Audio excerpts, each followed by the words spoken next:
Hola. Hey. Hello. Hey. Hello. Welcome to Tempting Fates, our third episode. We're really excited for what we have tonight. We have some new faces, but And a ghost. and a ghost, which is in the Halloween season, I guess. It's extra spooky. Yeah, I'm Rick Budd. I'm Nick Gilman. We will be your GMs for tonight. And we first we'll start out. It's like just to do a little recap. Tempting Fate is a comedy RPG that we play using the Fate system from Evil Hat. We generally take our players who play as sort of fractured versions of themselves, and we throw them into a kind of goofy fantasy-ish universe, and just see what kind of stupid things happen. Tonight, start off, we will meet those players starting right now. So let's start from this side. Everybody, why don't you start, introduce yourself and tell us a little bit about where we know you from or where we can find you. Wait, which side? I already lost. Which side? You said this side or? Yeah, no, why don't you go first? Okay. Yeah. This side Middle or side. out? Okay. Many sides. Yeah, no. Hi. Still don't have my food. Whoa! Oh no. Hello. She's here. Just flew in. I'm Heather. You would know me from a fabulous internet series called Future Girl. I've heard of that. But yeah. I have also heard of that. Know the writers. And I'm playing a character who is always all in, superstitious, and an ex-football player. So that'll be fun. I'm Omar. You can find me over at the Buffy RPG at Hyper, as well as 13 Days, 13 Shorts, and 2 Broke Geeks. Those are things that I do. And also just walking around Los Angeles. So you might just run into me in the grocery store, in which case, approach me carefully. The self-check, like I want to I make sure startle I'm right. like a gazelle. And then today I'll be embodying my collegiate bro self, talking about smart things and chugging beers. Word, bro. I'm Rick Bear. You probably know me from my involvement with Vast on Geek and Sundry. I'm one of the writers over there. I'm also usually the tech guy for this show. There's the It's weird to see Rick on the side of the camera. Yeah, it's odd. It doesn't happen very often, but every once in a while you'll see me over on this side. I'm also a writer and filmmaker. I have a web series that launched a few months ago called Every Night. Every night. Which you can watch for free on Vimeo. Go to misfittoys.co. Misfit Toys is the name of my production company. So check it out there. And today I will be playing Rick, a student of engineering who's very clumsy, yet also very likable, a people person, who's very sturdy and stocky, and loves doing research, which I think will probably come in very useful in a unknown fantasy world where things are stupid. Yes, lots of research. I'm Eliza Pearl. I am on every week. You can see me on Geek and Sundry's Shield of Tomorrow, our Star Trek RPG show. Starting on Mondays this week. These 2 jokers are part of as well. It's tomorrow now. It is tomorrow now. Starting tomorrow. Yeah. We're Shield of Tomorrow. Tonight we're Legit, yeah. yeah. Mondays at 7 p.m. Pacific time now, starting tomorrow. And I'm an actor and writer, and I do sci-fi stuff and stuff like that. So yeah, that's Cool. So that is everybody. That's us. So also, we wanted to give you a second to talk about these same 2 charities that you talked about. Yes, on great. Show Tomorrow. Yeah. So if you all are able to, there's a lot of, I'm sure we've all heard, there's a lot of Puerto Rican hurricane relief efforts going on right now, and a lot of like private citizens and also a lot of charities, public charities have kicked in and helped to get aid to Puerto Rico.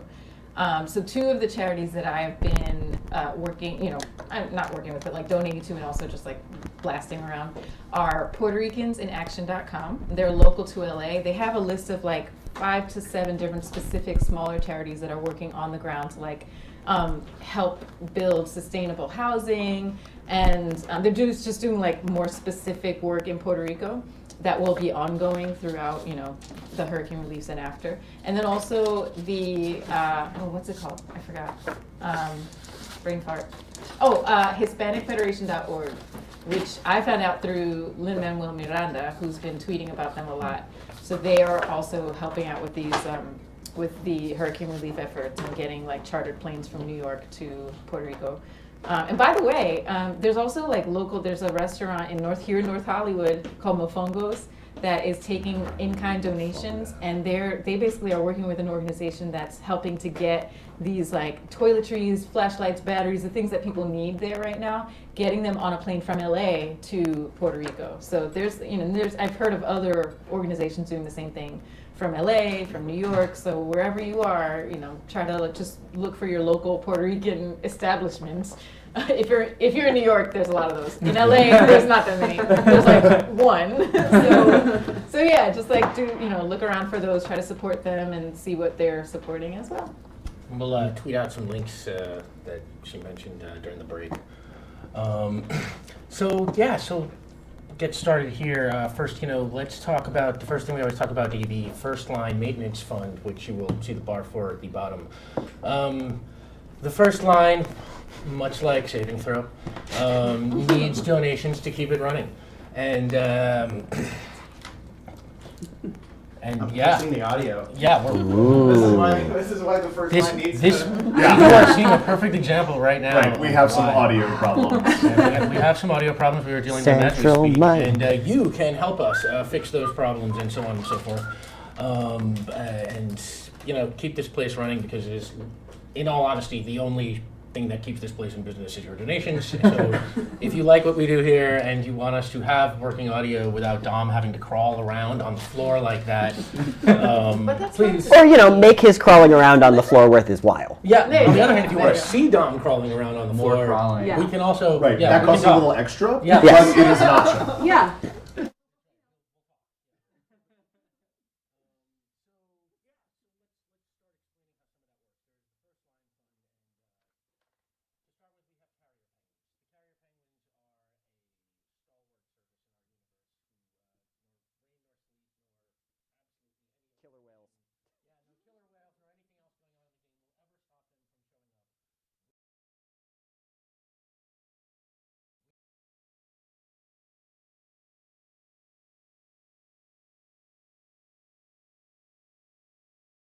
This week we're doing something new.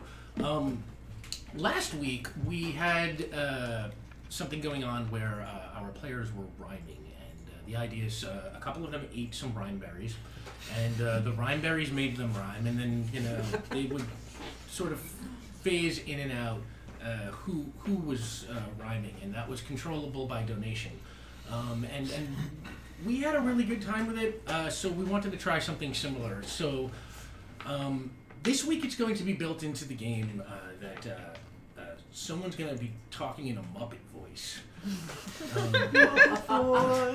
Yeah, we're going to call that the aspect of the week. We are actually saying we are adding an aspect of the week called Muppet Can voice. we also imagine that person is a Muppet while they have to do the Muppet voice? Yeah, Absolutely. just I can't imagine. control the power of your imagination. Let us know. I kind of. Yes, we will. You're right. We can't control I don't have imagination. anything that flops around. Maybe we can put Like, it something doesn't on work you. quite as well. Yeah. for me. But Just you like- can just Here we be go. Cover me in fate yeah. your points. imagination. Right. Because some Muppets don't have floppy ears or That's hair true. or anything. Just the walking is sort of just. Yeah, whoever you are as a Muppet. That's We just... encourage you to Right. picture everybody. Yes. as If I want to look either direction, I can't turn my head Yeah, because yeah, Muppets right. can't turn that, so it's a full body. And your arms are Yeah. big.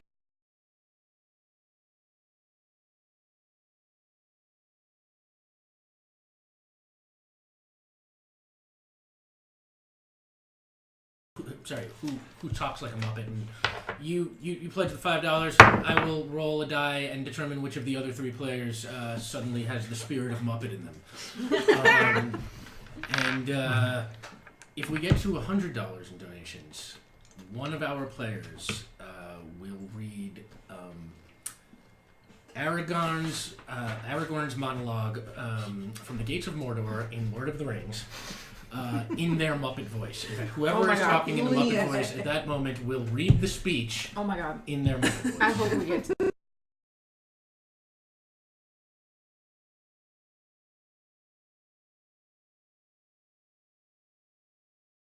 Aragorn speech, Muppet voice. We want it. Yeah, you we want all it. want it. It's for all of Thanks us. to Nick, I will even keep the screen on this week. Oh, great.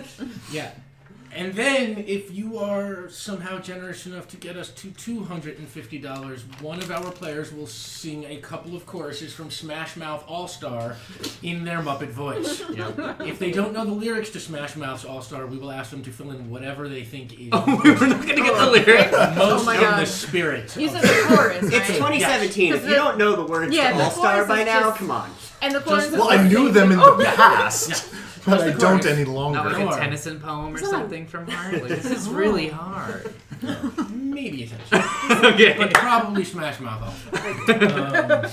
And that we also would really like to see. So, yeah, that's the $250 here. And then, if somehow, as in our first week, someone is generous enough to get us over $400, we are going to take another crack at last week's $400 goal. Next time we meet, we will make somebody read Hamlet's to be or not to be soliloquy in the original Klingon. Come on. Rick Bear Wow. himself has a copy of Hamlet in Klingon, I do. published edition. Oh, thank you.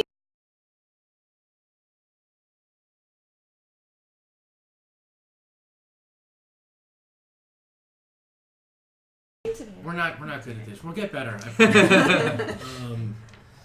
So yeah, $100. Somebody will read Aragorn's speech in a Muppet voice. Yep. $250. Somebody will sing the chorus from Smash Mouth All Star in their Muppet voice.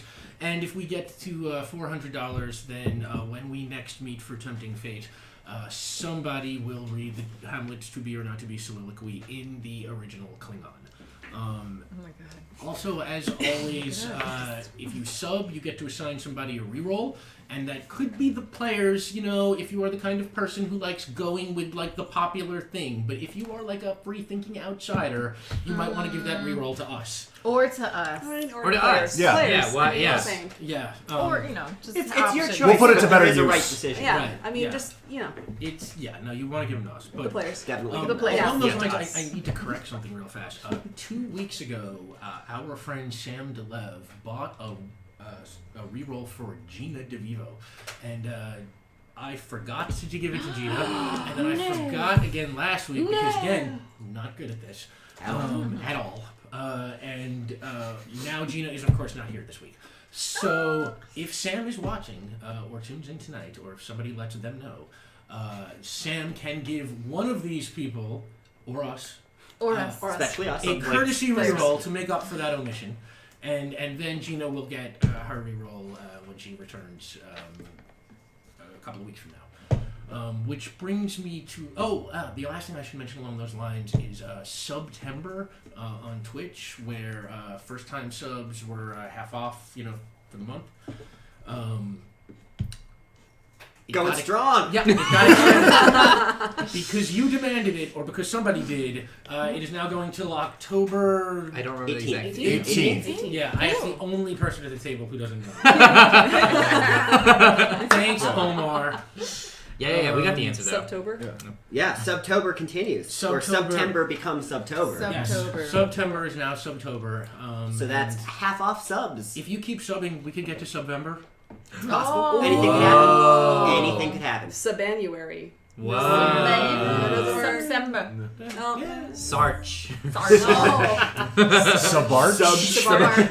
Sub-April. Lousy smarch weather. Sub-May. Yeah. It really doesn't so- work in the first half of the year, does it? No. Yeah, it really doesn't. So hopefully we get all in now. Yeah. Before Yeah. the months turn over and the bad ones. Yeah.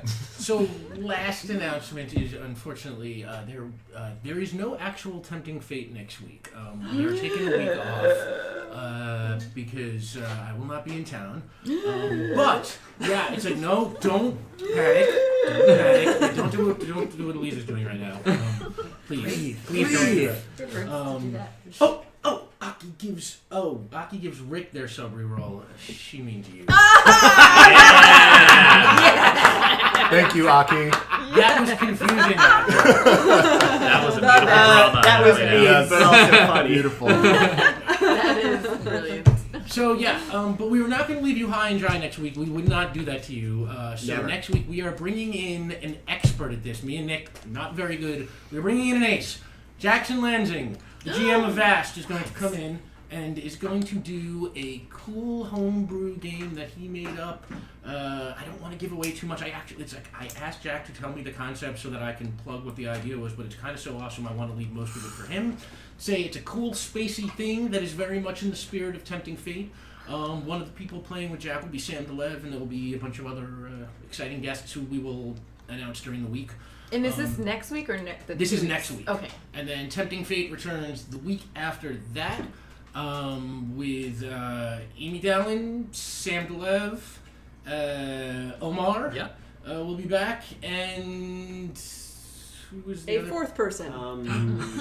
And Ellie Glavich is coming back. Glavich. Damn it. Sorry, Ellie. You psyched yourself Sorry, out.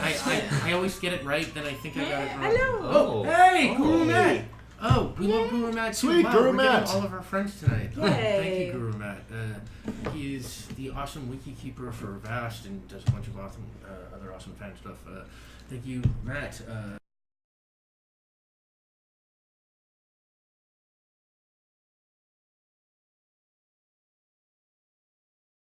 We would see Campaigning that, for yeah. rerolls. I know. All right, no, I it shouldn't never be so simple. stops. All right, yeah, no. Well, no one ever gave them to us. You I got wonder some why. last week, didn't you? You did get one Yeah, last you got We did one. get We all one won last last week. We all won. It felt very good. I shouldn't say never. One time. Like a pity roll, like a pity roll. Yeah. I'm sure it was a pity roll. It was. I think we used it. Yeah, we are not above your pity roll. No, we actually didn't use it, so we still have that pity roll.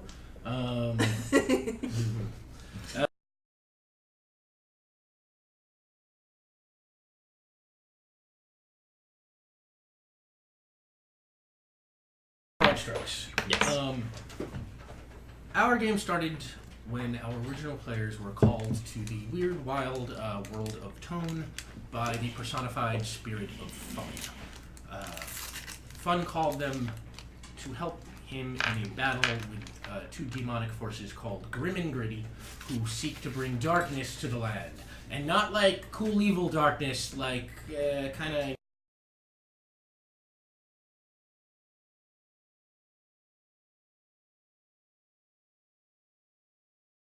brought our players to the Land of Tone and asked them to join up with an ancient organization of peacekeepers and defenders called the First Line. And our players took over for the First Line and now carry that mantle forward.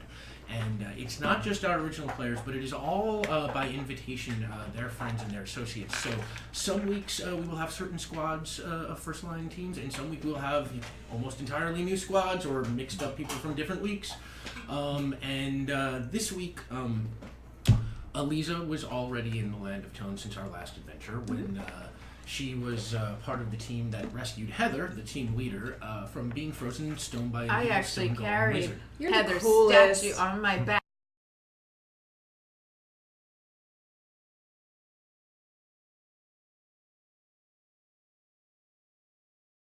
You got it already. Like, That was you a got humble it. brag. Remember, I saved Heather. No, you can like bring it I up want like that- I several just want times. that on the Like, record. yeah, Yeah. no, Just want that totally. on the record. Okay. Okay, man, hold on. She Like, did too. you can push the gas on. Because everyone else was gonna leave you, but I was like, no. Oh yeah. Let's like get Heather back with us. Thanks. I So know. I just want to say, No, I mean you're my only friend. It's good. yeah, I'm your only friend. That's fine. Thanks to Aliza, Heather is not a statue on the beach of some volcano island in the middle of the ocean. That was Spicy really Feet cool. Island. Spicy Feet Feet Island. Island.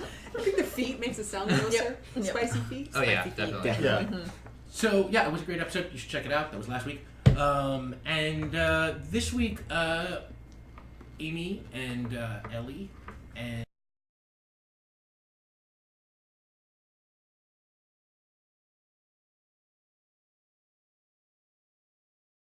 before I go through this, I tweeted out from the Tempting Fate RPG account the cheat sheet yeah, that I me saw and that. Nick use and supply to the players to follow everybody's main characteristics. Everybody remember who everybody is. It includes their high concepts, their troubles, the aspects they have at the beginning of the game. There are not skills on We're all it. doing a thing and I missed it. Everybody was in sync there except for Lisa. We wouldn't have pointed It's okay. it She out. came in late, so she's just a little bit behind just like- everybody. It's a slight Everything's delay. a Yeah. minute behind. Right. Lisa has the Yeah, aspect Elisa is of on her lag. own time delay. Yeah. Time delay, yes. And if you go to our Twitter account at Tempting Fate RPG, you can find that cheat sheet and you can see a complete list of everybody's high concepts and troubles and aspects. But I'll take you through it real quick. We have Elisa is a force of nature. That is her high concept, and everything it implies, the big personality, the very physical, the commandingness, the do not get in my wayness of it all. And Elisa, your trouble Is that I hate authority. is that she hates authority. Which Yeah. is bad for Heather here, who is the team leader. Well, I should clarify, I said this last week. Authority and leadership are different. Obviously, they overlap, but a leader inspires and authority just tries to meh. Well, that's as long, really- yeah, if you're inspiring and being a Right. leader, that's cool. with You're me. just anti-meh. That's I actually mean, yeah. really useful anyway. Right? It's really helpful. Like a knife. Yeah, Yeah, actually. stay on this side of leadership. Heather is the leader. Heather's personality is always all in, and Heather is just gung ho like that. Whatever it is, Heather, no thought, just leaps before she looks, kind of deal. And Heather's trouble is that she is superstitious, which comes up more often than you would think. It can come up a lot. Yeah. It really can. Drop that rabbit's foot once, it's over. Yeah. Well, I think in a fantasy world, being super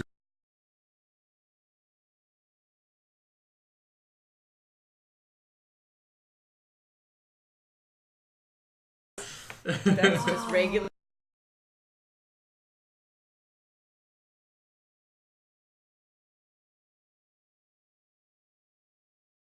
Let's get the reroll thing on the screen. Sorry about that, and I'm not smart, so I don't know how to reopen it either. We also brought in Omar for the first time. Omar is a college party bro, as he advertised before. And if you've seen a frat movie or been to college and met frat people, you can probably picture what Omar's going for here. And his trouble is that he's surprisingly pretentious. You would be surprised, and might be. Rick Bear, also coming in for the first time, his first appearance for the first line on the side of the camera. Yep. Rick is a student of engineering. He is that particular kind of nerd. He is so into that, it almost is a personality. And kind of, yes. So I'm the tech guy, both behind and in front of the camera. Yes. Rick is, well put. Thank you.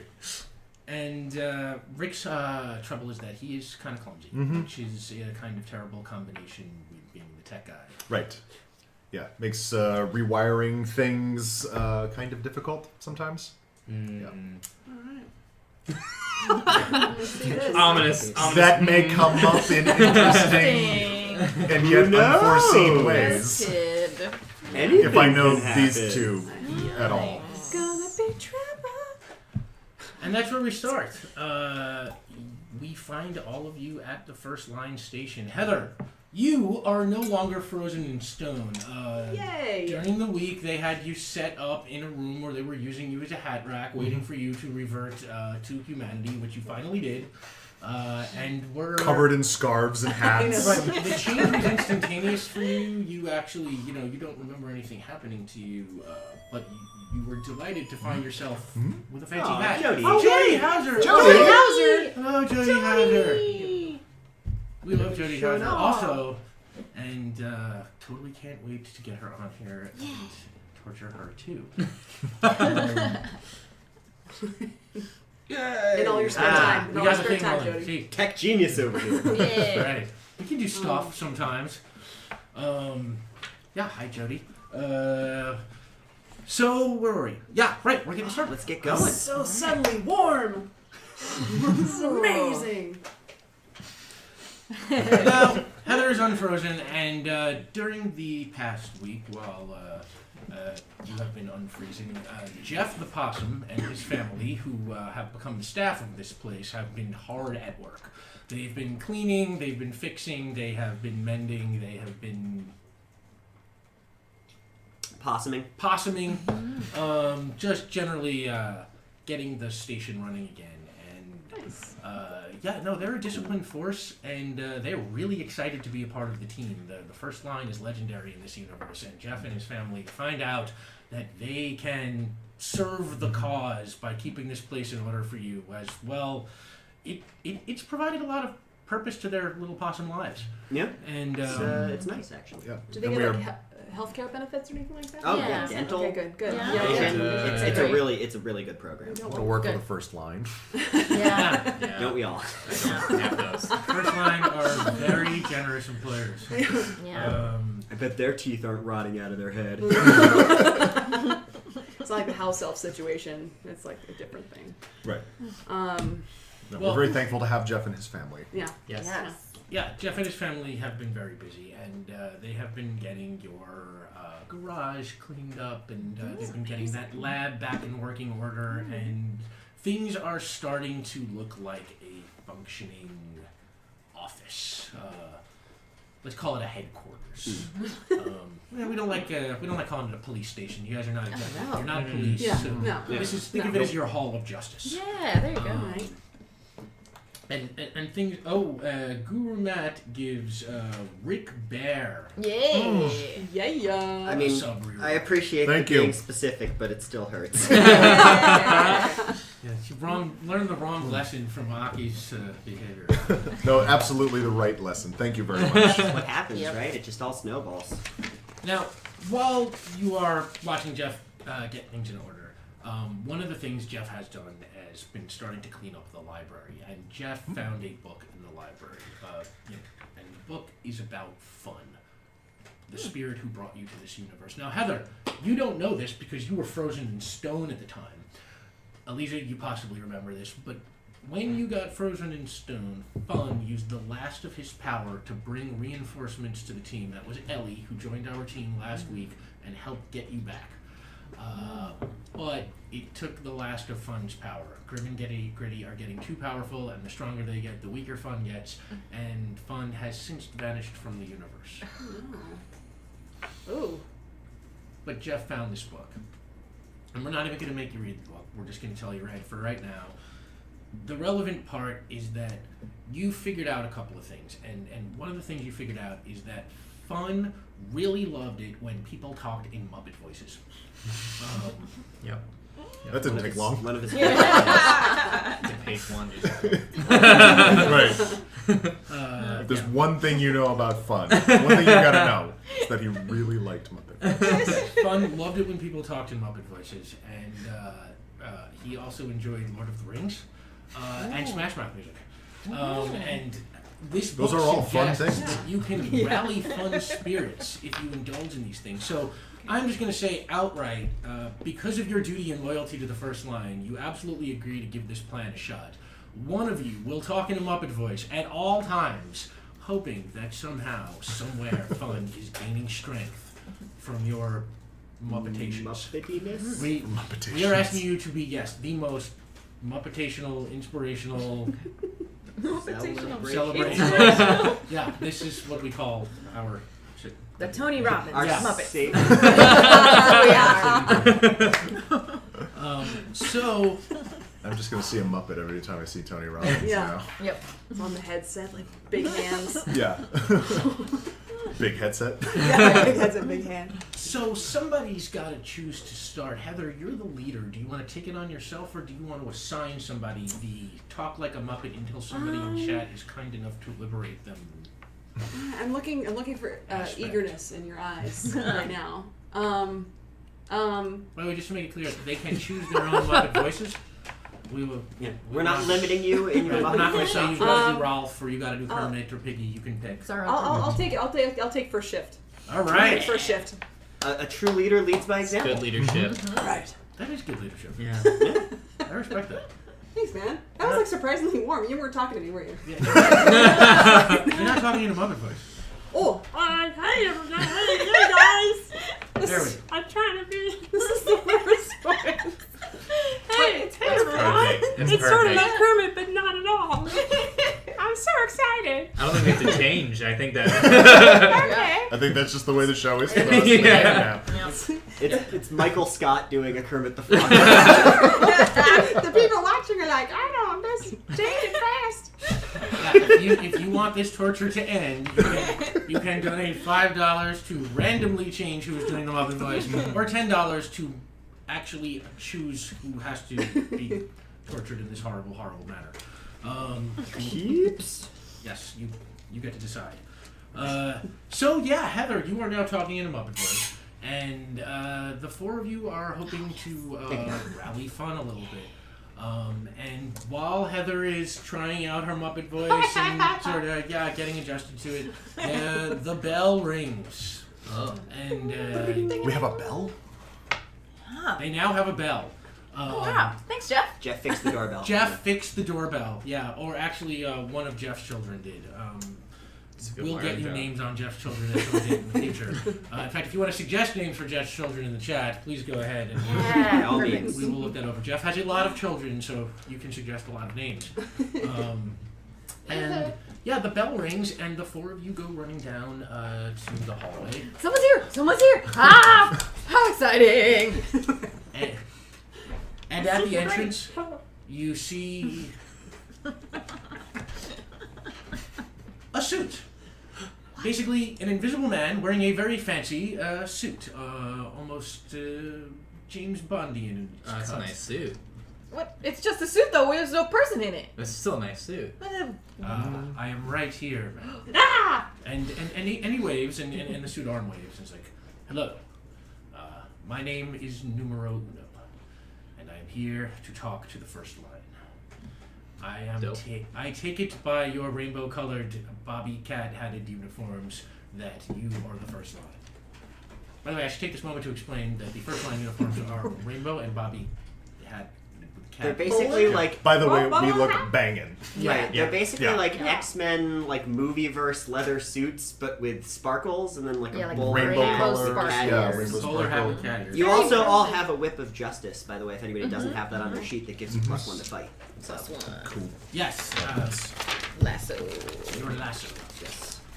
And we keep all the other things. I have a lot of other stuff from our previous adventures. Sure, what do you got? I have a paper, quill, and ink. I have a torch. I have flaming shrooms. I have a hamster a hamster. A walkie-talkie. I think those are separate things. What was the No, walkie-talkie was had a hamster running in a wheel. Oh, that's right. Oh, right. That's Walkie-talkie. yes, hamster powered one. Hamster walkie-talkie Right. and a VC map. I don't know. Volcano Volcano City City. map. Sure, you Okay, still have all I have that all that stuff. stuff, great. I would say so. And Heather, whatever you might have had last week, you can also. It was have. frozen in stone with you and returned That's home fun to paper. you. What's the quill and paper? The first one. Grab him This a is pencil. the Yes. voice. It's a little more like Muppet Babies. I like Yeah, it. Muppet Babies. This is the show. No. It's weird now. No, I'm enjoying it. So the suit walks up to you and he says, "Once again, my name is Numero Uno, and I am the director of the Intelligence Operations Unit, I.O.U. Oh, cool. What do you owe us? No. The Intelligence Operations Unit. Mm-hmm. I owe you. Yeah, What do you owe How us? are you gonna pay us back? Exactly. Exactly. What? I don't know. I don't know.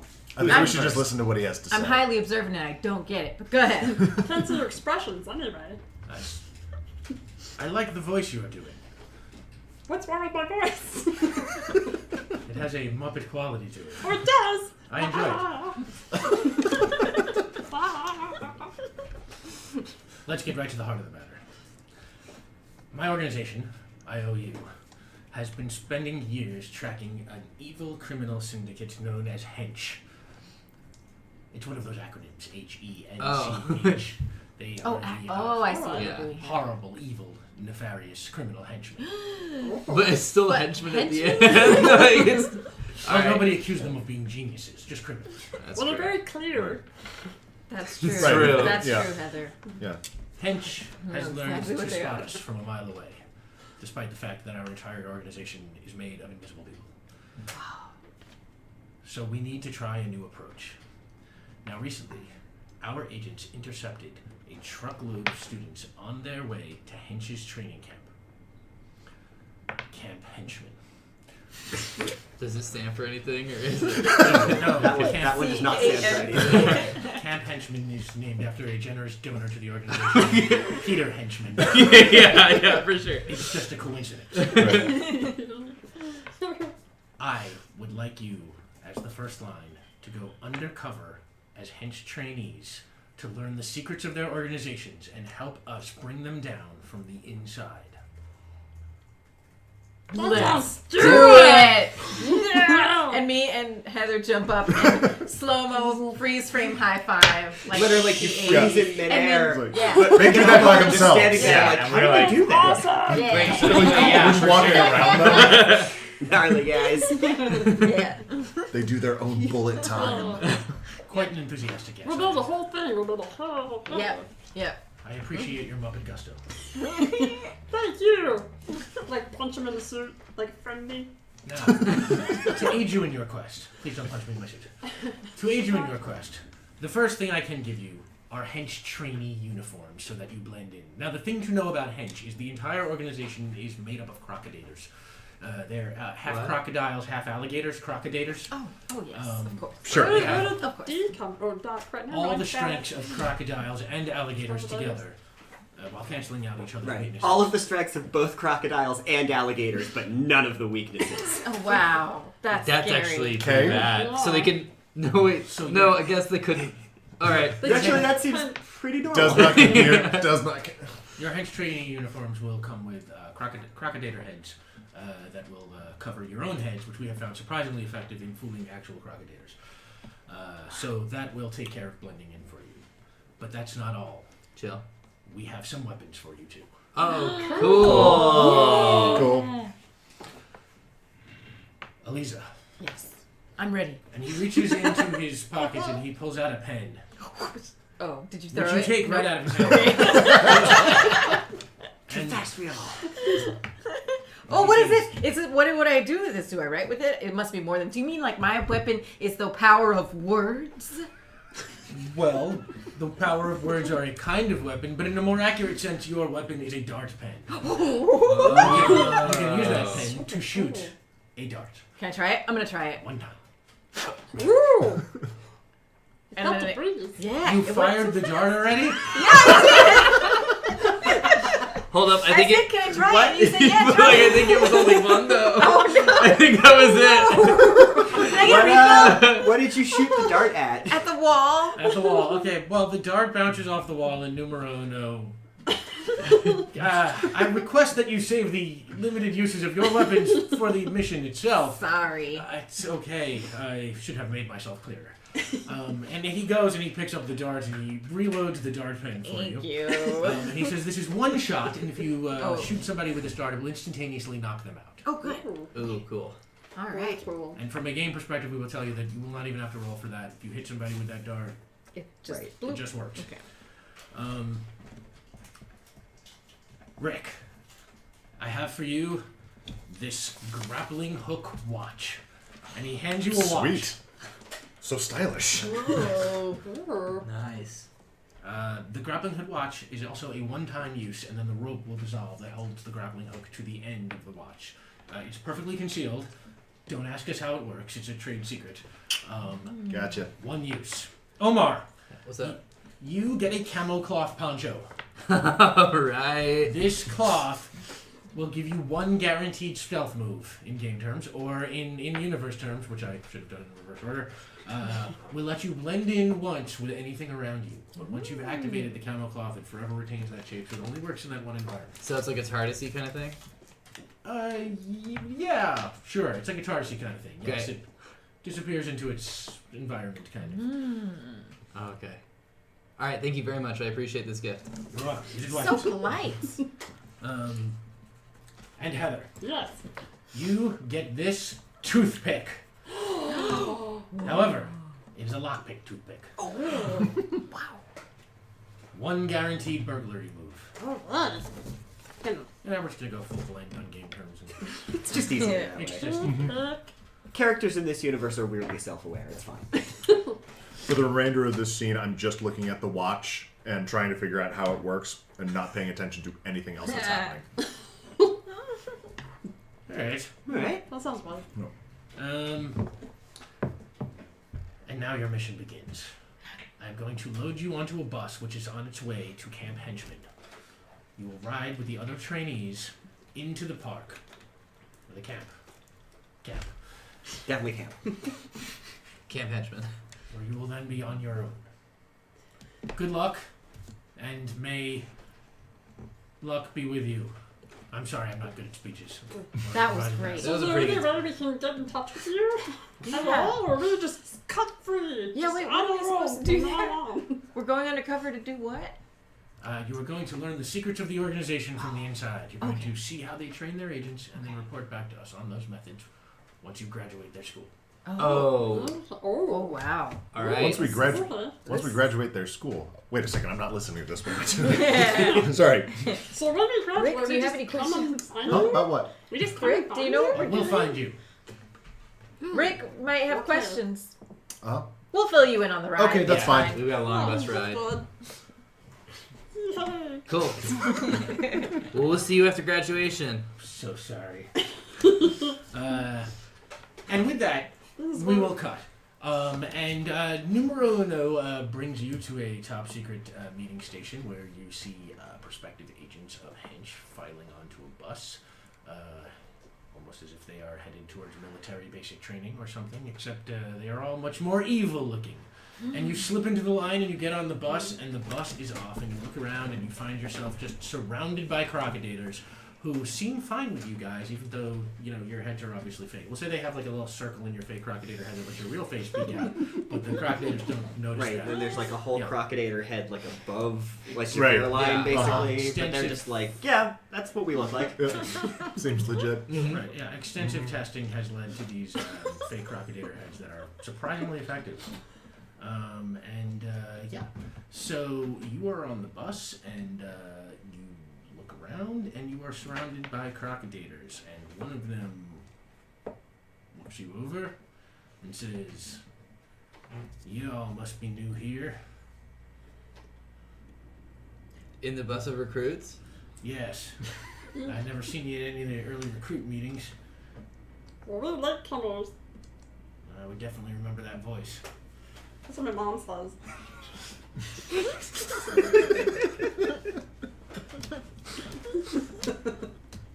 I'm really excited to continue my henchman training. All right. Well, I'm convinced. Okay. The name's Claw. This here's Hammer. This is Spike, and this is Buzzsaw. What are y'all names? I don't know why he's southern all of a sudden. I'm Nailbid. Oh, yeah, nailed it. Oh, Nailbed. That's a good name. yeah.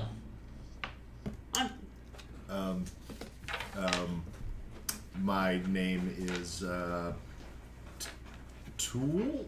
Wait, that's terrible. Yeah. Oh God. Damn it. Too late. Tool. Damn. Tool. Call you Tool. Cool. Interesting choice. My name's Shelly. Shelly.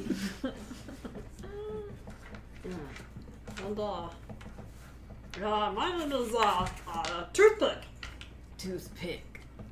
Nailbed, Tool, Shelly, Toothpick. Nice to meet you. Nice to meet you, Claw. Claw. Excited to be part of the class with you. I think this is going to be the best class of henchmen that Camp Henchman has ever produced. Have you been to Camp Henchman before? No, I've only read about it in the brochures. Oh. But it looks like an exciting program. Hey, Claude, do you know, like, which house is, like, the party house that, like, we should, like, go check out first? Well, as you guys drive into Camp Henchman, why don't we take this opportunity to give Camp Henchman some aspects. Ooh. This is a part of the game we like. Now, what we do here is we throw this open to our players as locations, just like characters have aspects. And it's sort of part of the spirit of the game to let the players build the locations a little bit by suggesting what these aspects might be. So, Omar, why don't we start with you? What do you think the house that's cool to party at is? I think it's Scale House. Scale House. Yep. Sure. Well, we will get that out there. Scale House. That is the place to party. And even though this is a training camp for evil thugs, we will assume they like to party as much as anybody else and have a big party house on campus. What else do we got? Anybody? What kind of things might you find in a training ground for evil villains, for henchmen? Evil organizations, henchmen program. They're gonna have a swamp dorm. A swamp dorm. Mm-hmm. Oh, right, because they're crocodilators. Mm. Swamp dorm. That's Swamp done. dorm. You mean obstacle course? Oh, I got off the course. Just right next to me. What are you gonna do next? I should take this once out for dating. So yeah, everybody knows the best party house on campus is Scale House. It's right near the swamp dorm, behind the obstacle course. Now, you guys drive into the campus as he is describing this party house in surprisingly specific and random detail, and you come in and you pass, the camp, and you come to a rest, and you get off the bus where you find yourself being greeted by a drill sergeant-y looking figure. Says, "Welcome to Camp Henchmen. I am Drill Sergeant Drill." That's very, again, very clear. Yeah. Yeah, super straightforward. The program here is rigorous, but we think you will find it rewarding when you are out in the world doing evil for your organization, or for our organization, more to the point. You will be assigned a bunk and sent to your bunk, where you will meet your bunk mates, and then the training program will begin from there. People who succeed at the training program will be given extra pudding with dinner. People who fail will be Drowned in the swamp.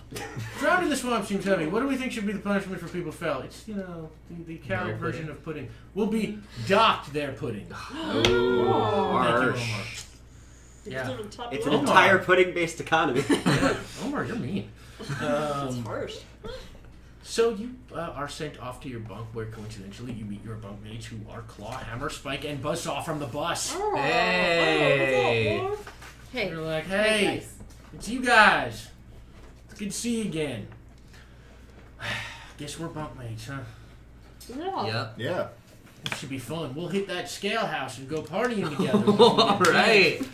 Claws in the know. All right. Well, you are all settling in and sort of looking around when Drill Sergeant Drill comes pushing through the door and says, "All right, training program begins right here, right now.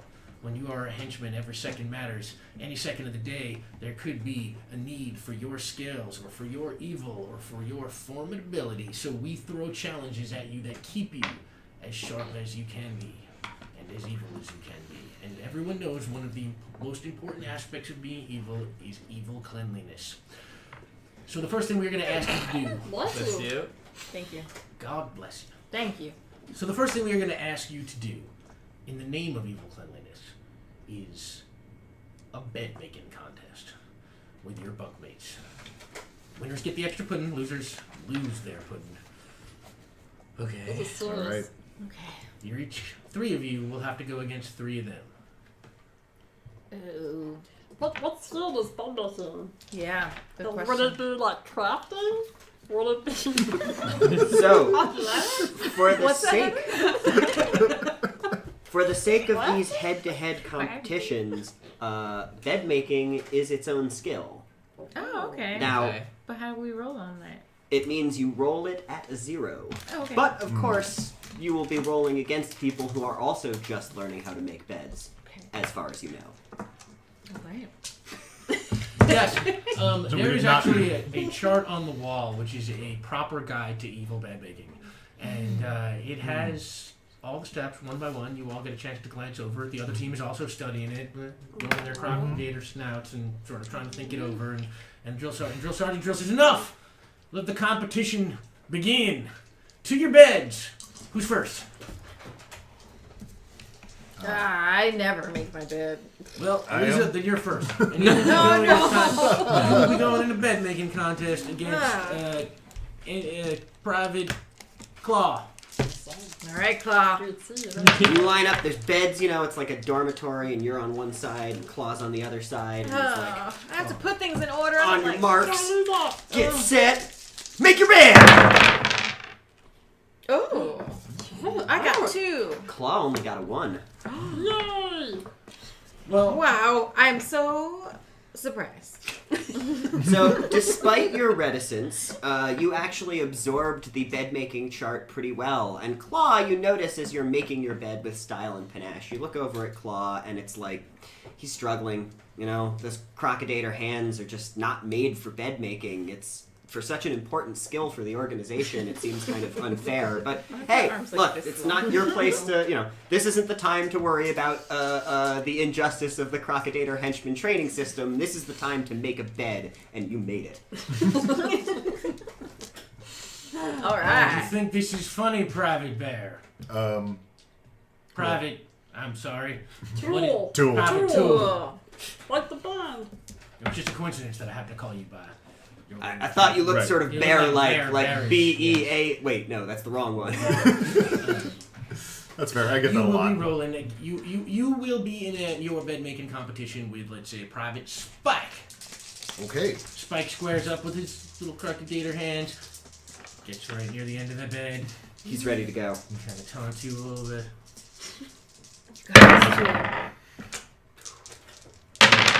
Oop, that went way over there. It's a -1. Against a -1. Oh. Well, do you want to do anything here? You can now. This is where we get to the point where Rick's aspects might matter. Rick, having rolled a -1 against a -1, right now is looking at. I mean, it's just a tie, Right, which just a means tie there's in no this victory round. here. If you want to try and win, you can spend a fate point to try and invoke an aspect if something applies. I'm not sure if I have anything that really applies to this to try and win. So, but I'm gonna say because of my my clumsiness, I finished making the bed, but it doesn't look all that great. Ah, okay, you're taking the loss. Yeah. Take a fate point.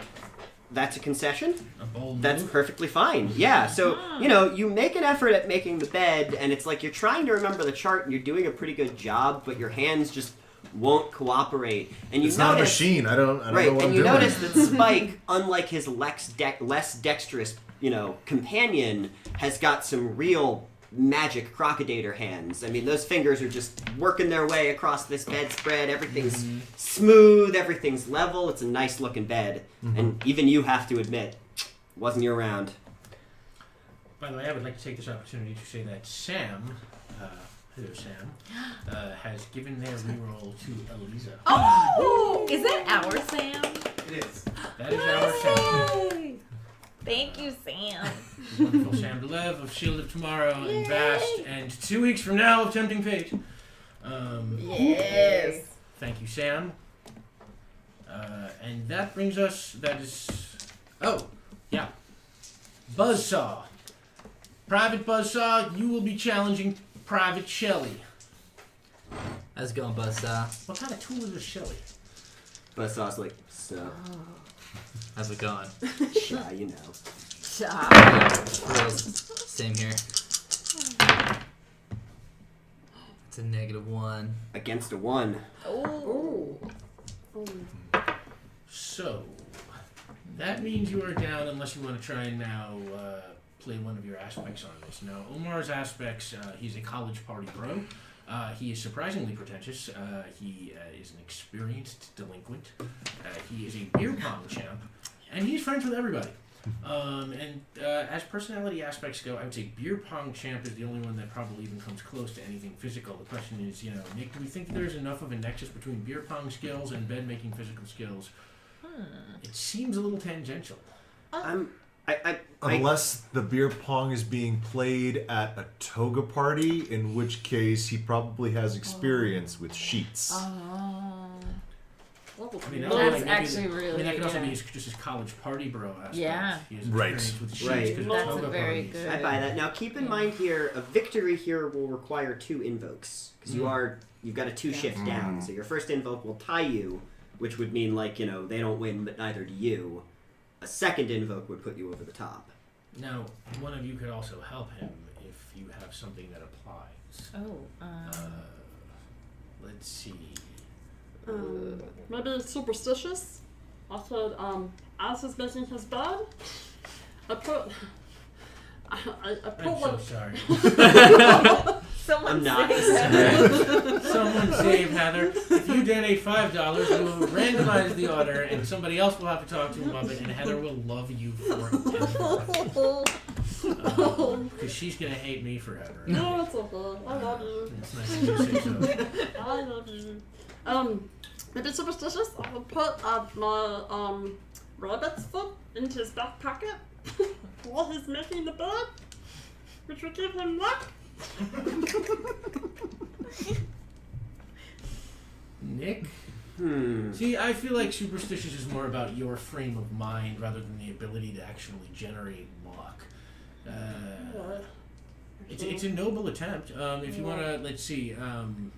I mean, my thought might be maybe Eliza could work this one with highly observant. With the idea being that, like, between winning your own bed making contest and looking at the poster on the wall, you've gotten a pretty good sense of how bed making works in this organization.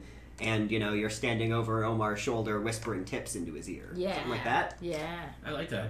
I like that too. Highly elaborate That's what I system do of that. hand signals. Cool. and So if you both spend a fate point, Boom. ka-cha, then that is a victory. Yeah. It was a little touch and go there for a second, but with Eliza's help, you pulled it out. yeah.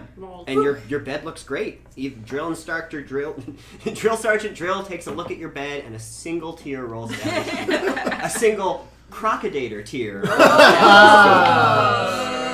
But you know he means it. He does. That gets very confusing with them. That's a stereotype. I know. It's, you know, they actually do cry real tears. Right. It's Yeah. it's legit. Crocodiles have feelings too. Or Evil feelings. Evil feelings, yes. All right, so that brings us to you, Heather.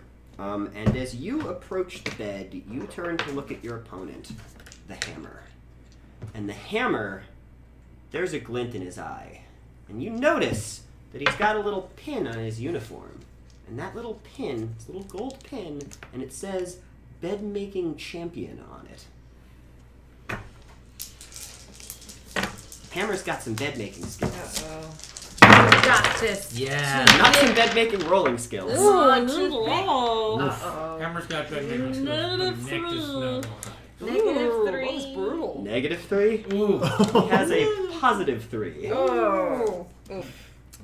Well, Right now, this is a success with style on the part of Hammer. Oh, Hammer. Guru Matt. Thank you, Guru Matt.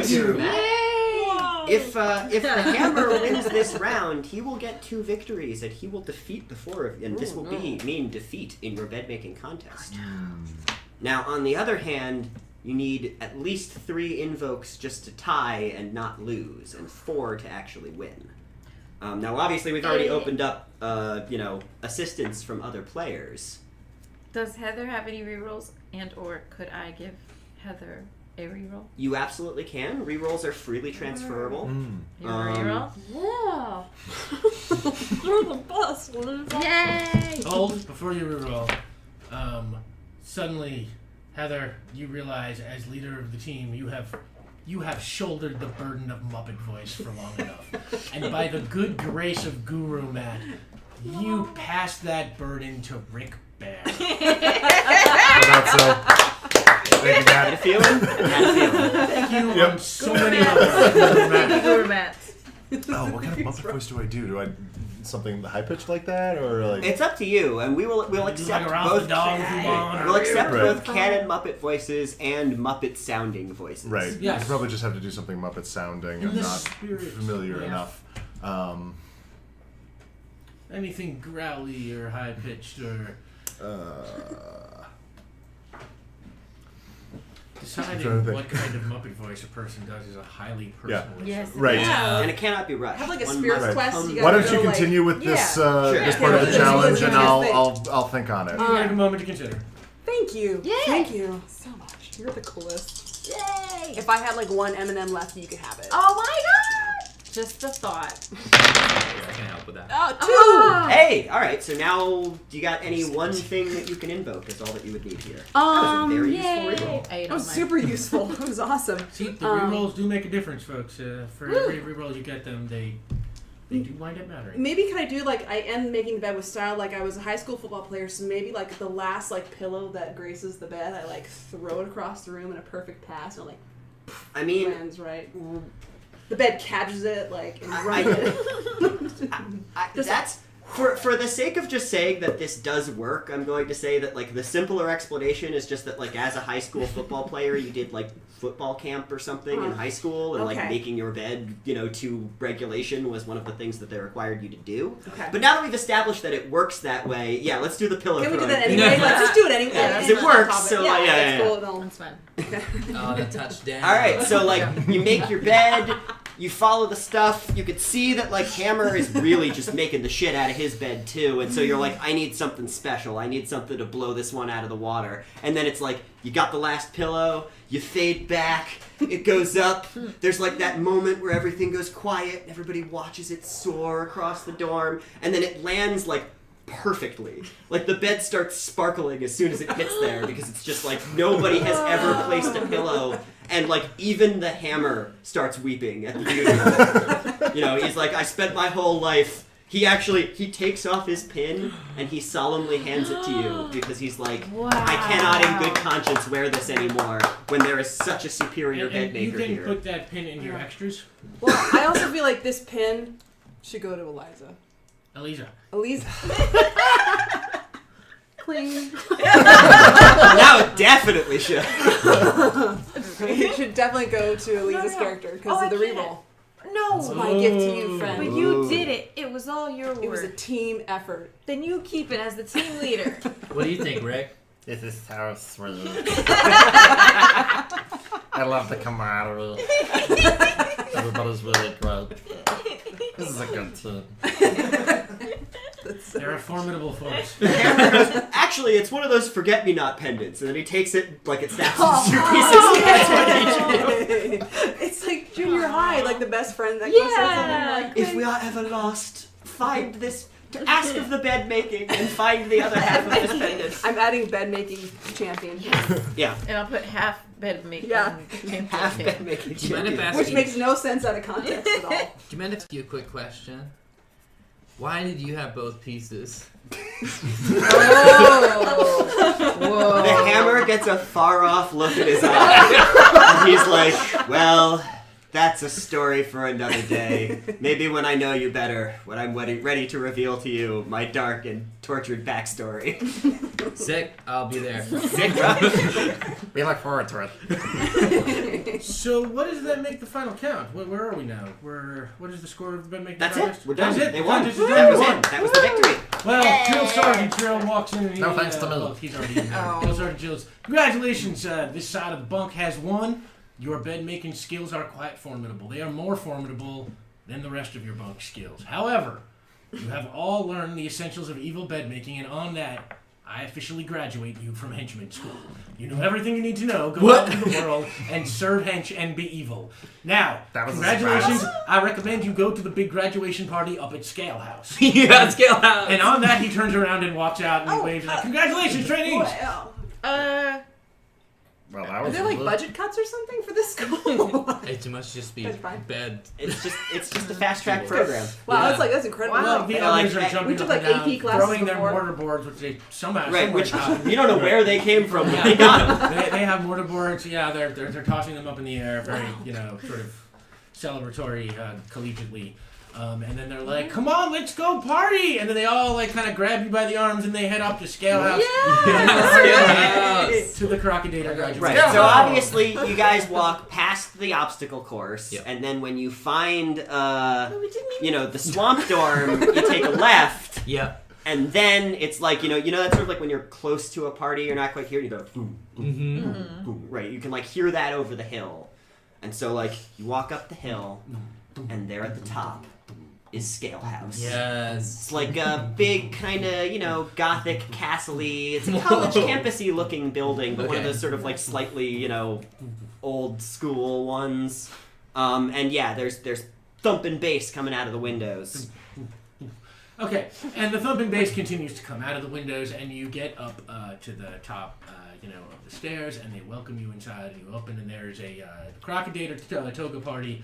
Omar is, you are right in your element. You are, Yeah, that's great. You look around, and you see there's beer pong, there's a keg, there's open bar, there's a dance floor with people just getting down and having fun. You probably walk in the door in a toga, even though you weren't wearing one when you walked up to the house. Yeah, I had it packed. I had it in my pocket. It's ready to go. Just in case. You never know when a toga party's going to break out. People like immediately pick you up and hold you over the beers, like the. You don't even ask for a keg stand. They just grab your legs and it's just happening. It's a warm up keg You stand. just approach it, and people come in from the sides and lift you up. Well, Omar, you start doing that keg stand when Claw comes up behind you and says, "I'm great at keg stands too. Okay. Maybe we can do a couple of keg stands together and then go out and try the obstacle course." Okay. That Well- sounds dope. The two of you stand there. Let's say you all spend a couple of, let's say a good hour doing keg stands and getting good and shit faced. Okay. And then you follow your counterparts, Claw, Hammer, so on and so Saw. forth. Spike and Buzzsaw. Spike and Buzzsaw, thank you. Somewhere I have that written down here. Right there, thank you. And you follow them down to the obstacle course, and it's just Real quick, I'd like Yeah. to point out in this moment that we built a mechanic for Omar's character around him getting better at stuff when he gets drunk. So Omar, why don't you go ahead and take the Schwasted consequence in your mild consequence, Great. and that will unlock your stunts. Okay, great. Sweet. Yes. in fate consequences, which sort of usually serve as kind of your permanent damage or temporary damage. They also serve as aspects, and in this case, when Omar drinks enough, he takes on a consequence called Schwasted, and that now makes him better at stuff. He's kind of got a little bit of a drunken master angle to him. So Omar, you're now Schwasted, and that can be played by you or against you for better or for worse.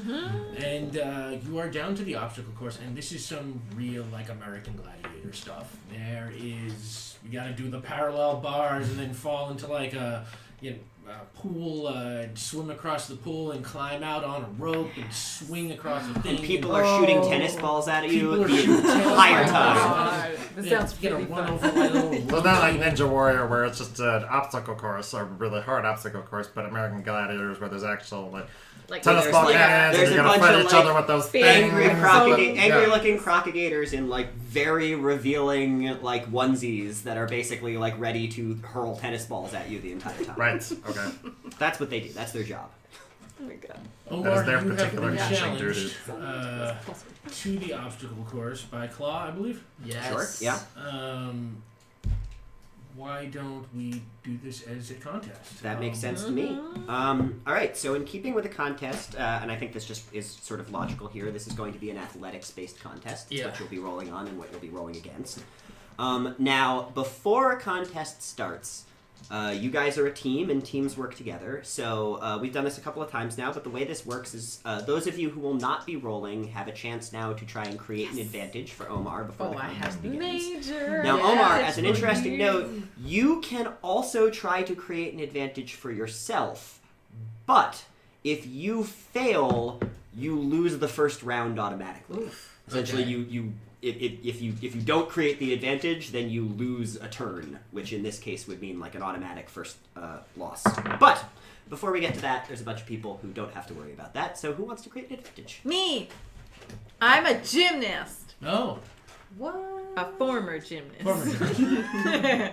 So I want to create an advantage for Omar that's basically my Bella Carosi pep talk that basically just downloads all of this like 40, 50 years of gymnastics knowledge and skill and hype That's a hell of a pep talk. onto So what do you think? Omar. Rapport or lore? Not lore, please. Right. Keeping in mind that you've got the gymnast aspect to That's true. invoke on here. Okay. But So you are trying. What is your main goal here? Is it to psych Omar up like psychologically, or is it to give him instruction It's like about coaching, which is kind of coaching. both of those things. Yeah. That sounds like a little more like lore, maybe, Ah. to me. I mean, Right, they do you're- have aspects of both, but the difference between a coach and just some well-meaning person cheering you on is Is also Right, They there's know the the actual old knowledge, Okay. yeah. so. Alright. Let's call it a lore roll. Okay. Only partially Let's because say, you I said mean, that but we you can, don't here's have- the thing. Let's say the passive resistance is like just a 1, because, you know, you are the former gymnast, you do know gymnastics stuff. Okay. Does that make sense to you? Yeah. Cool. All right.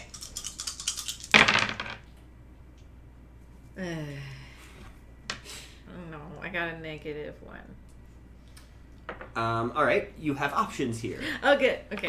If you invoke one thing, you will tie, which will create the aspect but won't give any free invokes. If you invoke 2 things, you will succeed, which will create the aspect and give a free invoke. Or you can just say, screw it, that didn't go so well, and, you know, there's no penalties. You just... Nope. All right. I'm Make it gonna happen. invoke 2 things, Oh, if I can. Sure. Sure. I'm gonna invoke Force of Nature. Okay. Yeah? Just for like. Like, it's pep talk. It's a pep talk, just talk, like your yeah. Part of it, gusto. so Yeah, like sure, the yeah, gusto yeah. is important. Yeah. alright, so pep talk, Force of Nature, and then former gymnast. Can I also invoke Yeah. that? Yeah. Okay, yeah. Totally. Yeah. All right. Woo! All right, Yeah. so let's call that. And there's let me think, transfer gymnastics knowledge. yes, and when you use Transit. that, you're gonna have a bowl of rosin that appears Wow. next to you, so you start like chalking your hands, get all intense, and then I come and I like rub your shoulders, and I'm like, just So you coaching create a you. proper gymnastics gym around him. Just those 2 things. Just those 2 things. Just those 2 little things. Okay. Okay. Who else? Who else? Anybody else like to try and create an advantage for Omar? Oh, you're on Facebook. Yeah, yeah. Keep that in mind. It's Yeah, worth keep it. that in mind. That's a spirit. I think as a student of engineering, I think is there some way I can... I don't want to cheat. I don't really want to cheat, but, well, then Can you this use is your just a knowledge part of of it. engineering So, to... I would say, sort of logically speaking here, you've got that skill that's like your engineering lore skill, right? right, I have the theoretical engineering. Right, so if it's like, if you wanted to say, like, I'm gonna go over this obstacle course with my theoretical lore engineering, you know, picking out the points Oh, and I can where- figure out the best way through Right, it and, and where then, he needs like, to be give- careful. Yes. Okay, Something like I that? can do that, yes. Cool.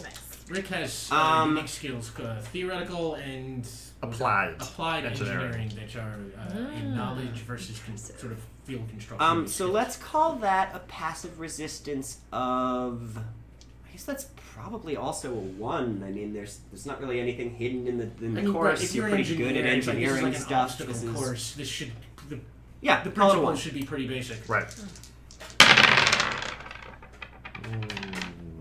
Oh. 4 with my theoretical Well, skill. good. Oh, that'll work just fine then. Yay! Brilliant. Yeah, Rick, you take a look and you start spotting the ins and outs, and you know. What do you want to call that? Technical expertise? Sure.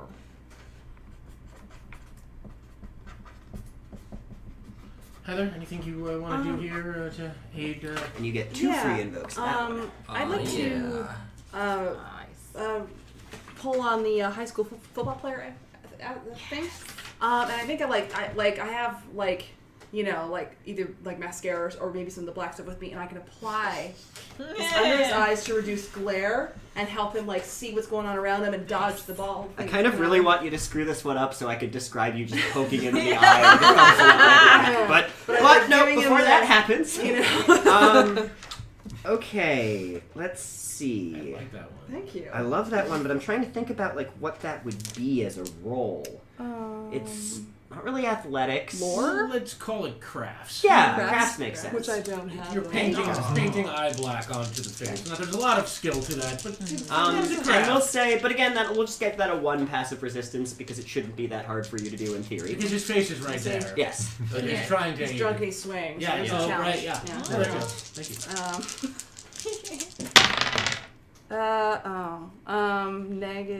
-1. So can I spend? Yeah, you can spend a Yes. point on. I mean, high passive school football is You self-explanatory. So yeah, we did a 1, so that's a success. I mean, that'll create it. No free That'll create it, invokes. but no free invokes. No free books. Well, What else do you yeah. do? Can I do always all in? Like maybe I am like we're gonna do this. Like we're not gonna fail. Like I catch him when he sways and I get it on there. It's like your like forwardness is like you grab him by the shoulder Yeah. to stop him swaying, and then you're like, here we go, here we go. I know, yeah. I think it's close enough for now. Sure. And then we use force of nature for something similar. They're I'm black. Yeah. All right. Fire is a huge So, Omar, now you have a choice to make. You can either go straight into this contest with all of these nice little, free invokes that you've got here to help you out. Let's do it. All right, let's do it. So this is going to be straight athletics rolls. Okay. So you are just rolling against Claw, right? It was Claw. Claw. He doesn't die. Claw rolled a 1. I rolled a -1. You suck bad. Is this athletics rolls? Yes. Yes. But I have a +1, so that actually has a 0. All right. So you need 1 invoke to make that work, and you've got a whole bunch of free ones. Yeah. What was the first obstacle up against? Ooh, that's a good question. What was the first obstacle you were up against? The Anybody first want to weigh in on this obstacle one? is- What do we say? The bars. Yeah, Monkey one of bars. those like Monkey monkey bars. bars. Monkey bars. Just wanted to say that. Yeah, my friend Rick here was telling me exactly the pendulum initial reaction that I want to get if I wanted to go forward. Exactly what point in your swing you want to switch to the next bar. To carry through the Carry maximum You momentum. hear that voice in your head. the Muppet Kind of physics Muppet voice. Ben Kenobi voice. Swing the pendulum. Use the physics. Right. Stretch Use out the the force. ball. Use Hands. the forces of the galaxy. Right. Use the fundamental force, Omar. Use the physics. Okay, cool. So check off the box there for You're right. Right. Technical yeah, expertise. technical expertise. But Check. that's a victory. Okay. So round 1 through the monkey bars, did a great job. You're out ahead. Coming up on the next obstacle. What do we think the next obstacle is? We said American Gladiators, so I think the next obstacle is you've got to like run across like a balance beam, and there are like big crocodiles swinging like sticks with a big foam end on one end at you while you do it. Yep. Cool. Yeah. Athletics roll number 2. These crocodiles go all out for parties. That is why Scalhouse is known As the number throughout 1. all camp henchmen. That's another 0. Oof, it's a 3 for Claw.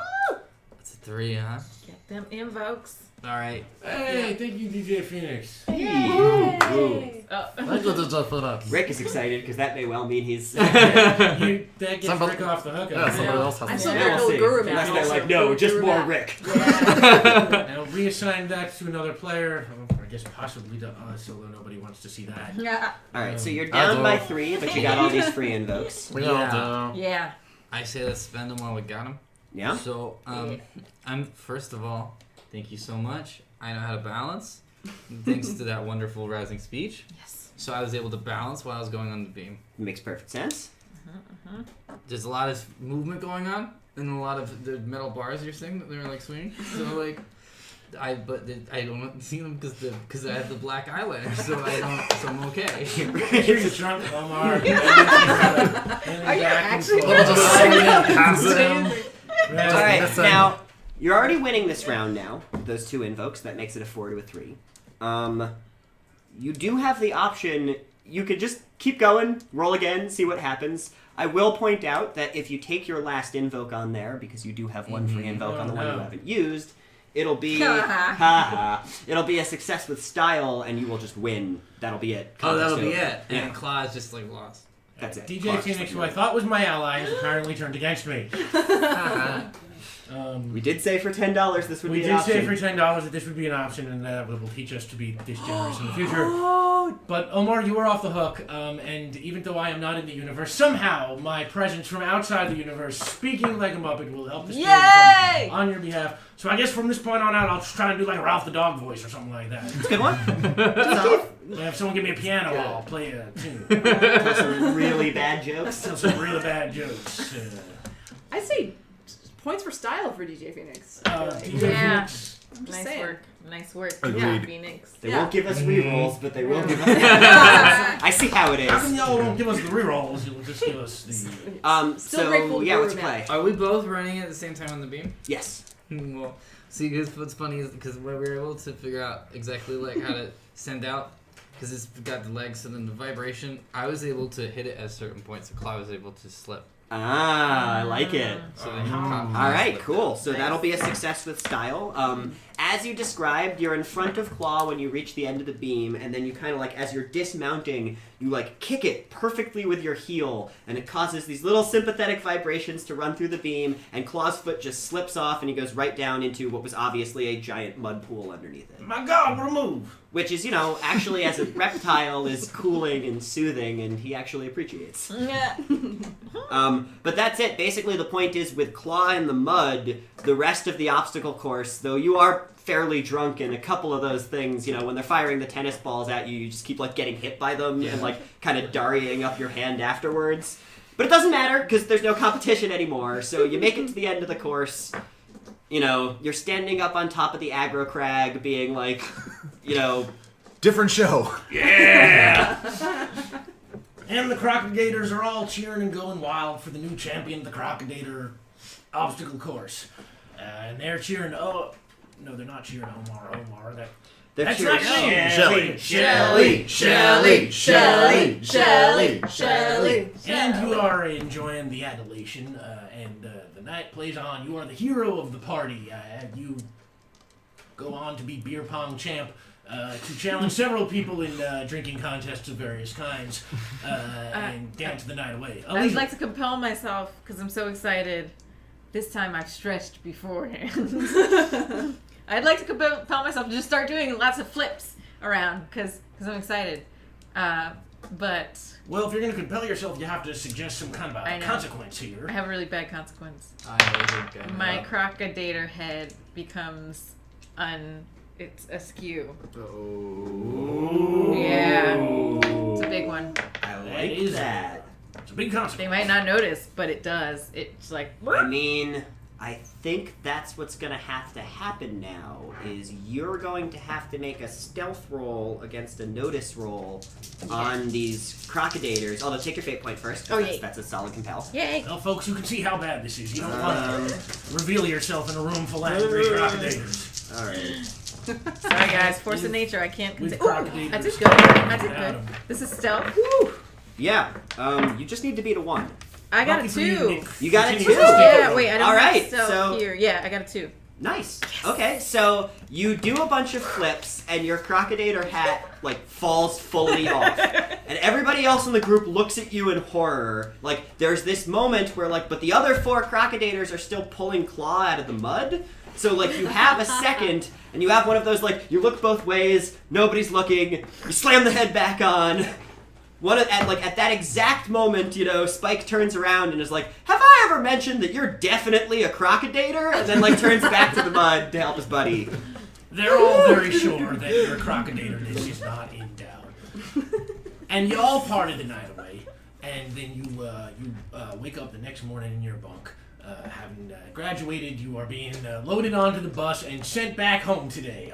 But on your way out, you meet Drill Sergeant Drill, whose voice I probably cannot do while still trying to do Ralph the dog. I refuse to do an impression of Ralph the dog doing an impression of a crocodile drill sergeant. Gotta have limits. Okay, yes. That was not in the The contract. line must be drawn here, this far, no further. It's on hill! Anyway, you are on your way out when your crocodile drill sergeant stops you and he says, "This team really impressed me. I have a very special mission for you and for only you. The 4 of you alone with nobody else and not another soul around. And while he's going on about your solidarity as a team and complete uniqueness and skill for this mission, Eliza, who now gets to take a fate point because I am going to compel you to angrily scoff at your drilling sergeant because you are a graduate and he is trying to exercise authority over you now. Oh, you're gonna tell us what? You're just gonna like tell us how to use our skills, like our bed making skills. You know we're the champions, right? How are you gonna tell us what to do? We're already henchmen champions. Hello, how are you gonna tell us? What do you know? We know everything you know now. Ha ha! Oh my God, he says in a voice that is his own and not Ralph the dog's.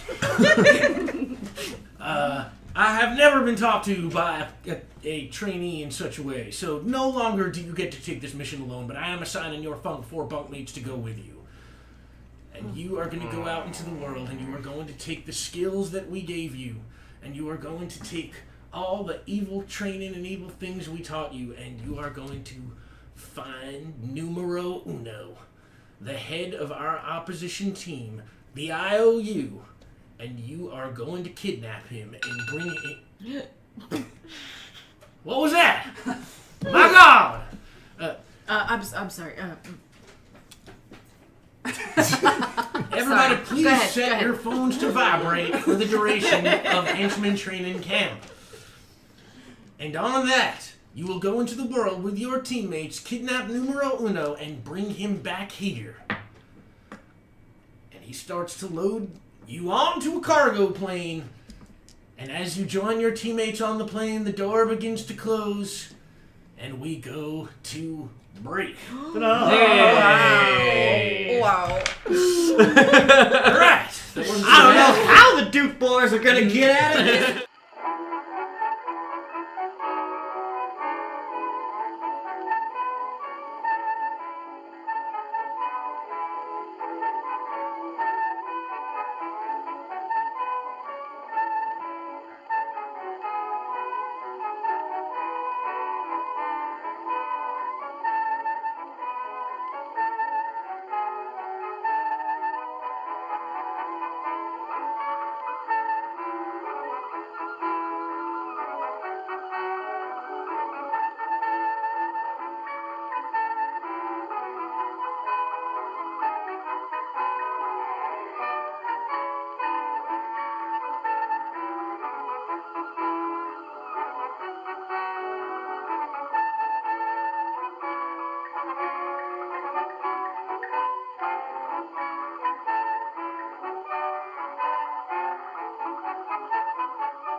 Hello! Hey. Welcome back to Tempting Fates. Thank you for bearing with us. We are obviously having some audio problems tonight, but we think we have them kind of worked out. We've got this For now. in the center for now. For now. Should be good enough. So thanks for sticking with us. When we left, I Wait can for speak. it. Aren't you still supposed to do the voice? Yeah, I think Yep. That's right. Thanks, Heather. Muppet voice. Welcome. When we last left our heroes, they were pressed into service for an evil organization called H.E.N.C.H. The horrible, evil, Nefarious. criminal henchmen. And they were pressed into service to kill the leader of I.O.U., the international, intelligence organization unit. Intelligence Operations Unit? What he said. That's why you're the engineer. That is Right. why he's the engineer. Smart fellow.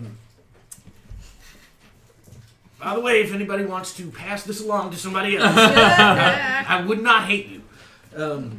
So you are, you found yourself pressed into operation kidnapping numero uno for his arch enemies, the agents of H.E.N.C.H. You have been loaded onto a plane with Claw and Hammer and Spike and Buzzsaw, your bunkmates, busmates, Fellow party mates, and graduates. fellow graduates from H.E.N.C.H. Academy, also known as Camp Henchman, named for the late David Henchman, no relation. That was Peter Henchman.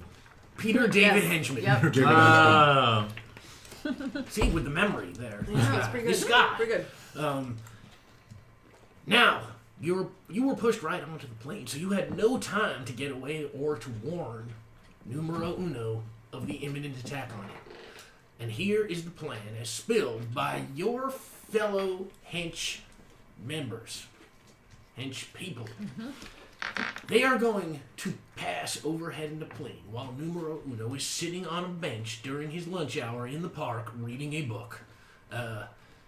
They will drop a safe on his head from a plane. That safe is controlled by a giant arm which hangs out of the side of the plane. And that arm is controlled by one of those little wheels like you might find in one of those claw hammer things.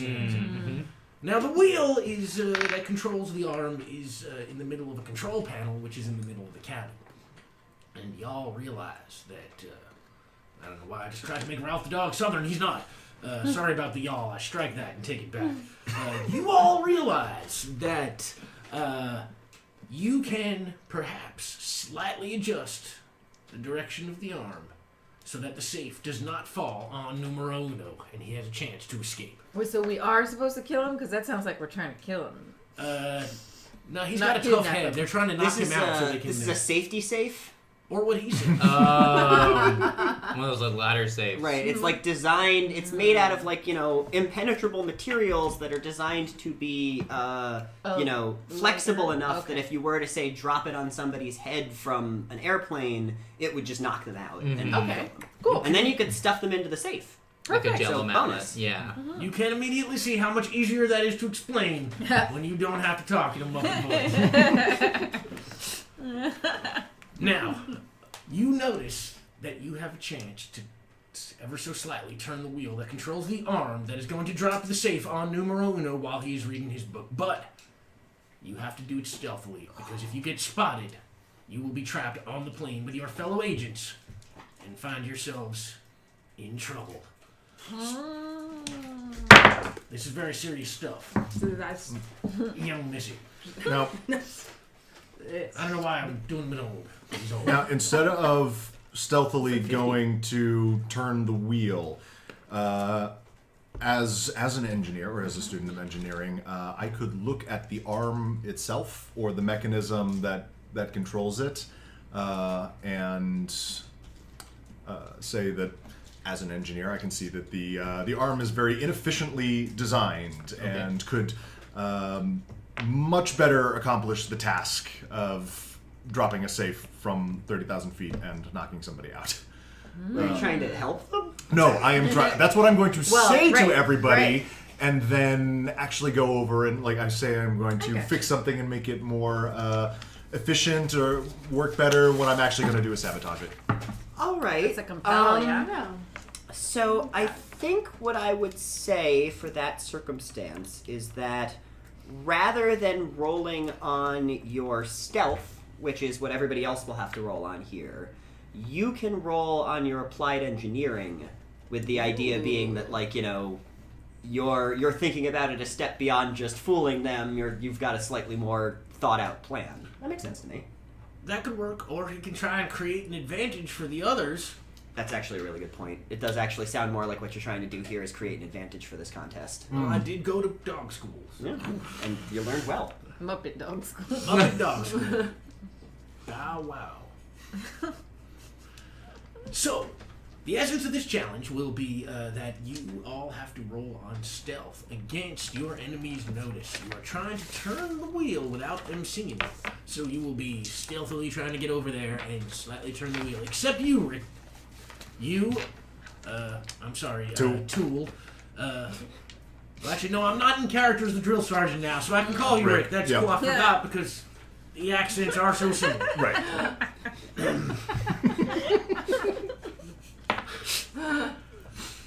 You will be rolling first to create an advantage. You are going to try and use your knowledge of engineering to learn something or to do something about the nature of the mechanical arm that your fellow teammates can use to aid them in readjusting the arm as to try and save numero uno from having a safety safe dropped on his head.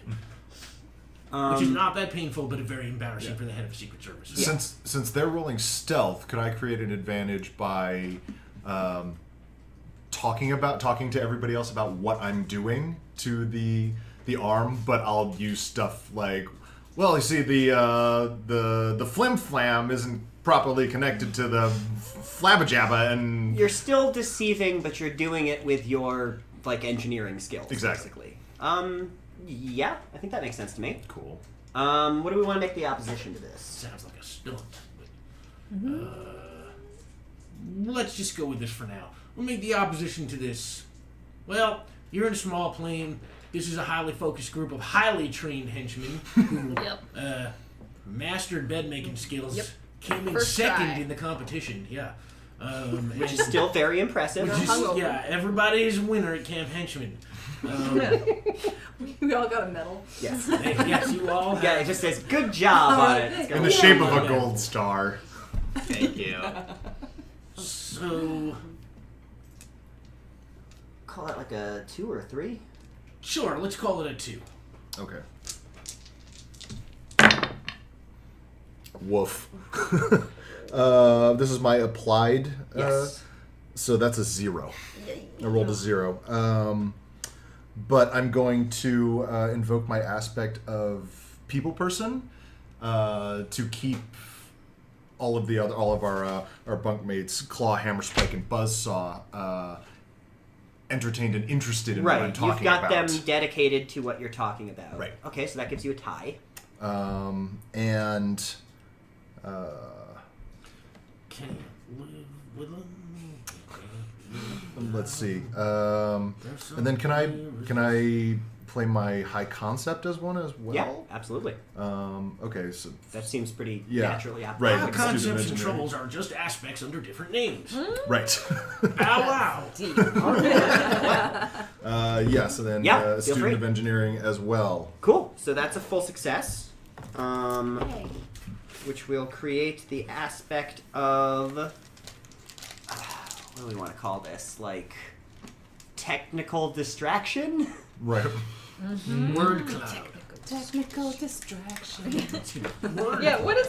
It sounds like It feels like a. Have you taken your technical distraction today? And there's You may one experience free side invoke effects. on that. Although, as with all of these temporary aspects, that free invoke is freely invocable by everybody else if they're willing to spend a fate point after it's used. All right. Does anybody else want to try and create any advantages for the coming contest? Yay. Now, What would you like to do, Lisa?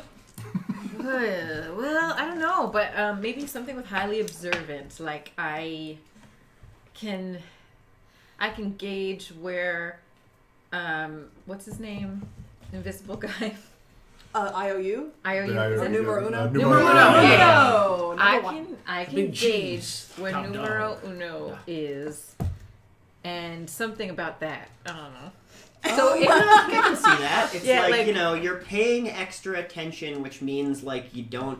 The idea is like you know the variance with which you need to move the arm to miss Yes, that. numero uno, like Missing. down missing. to like a smaller level than what like what would normally be thought of as like good enough. Yeah. Yeah, sure, I buy that. Okay. So that would be, you think, lore?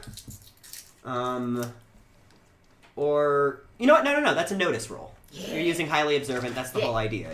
You're looking and noticing to see if you can sort of figure out the, and that'd just be like a, call that a 1. I got a 2. Cool. Woohoo! Yeah. Yep. So we'll call that, what, like, close enough? Yeah. Something like that. Close enough. And that gets a free invoke. Yay. You know, it is widely said that you haven't lived until you heard Nick Gilman do a Muppet voice. You did that? It's true. I heard that. Hey. I've heard that every day of my life. All In the break, he Halloween said he Saturday. actually wants to do one. He Yeah, did like a say lot. he really wants to do one. So. It's true, Yeah. I totally would. Like it Arf was, woof it bow was bow intense. wow. Arf woof, bow wow. Arf woof. Anybody else creating any advantages here? I Your mean, stealthy mission. I am on an airplane, and I'm an excellent home brewer.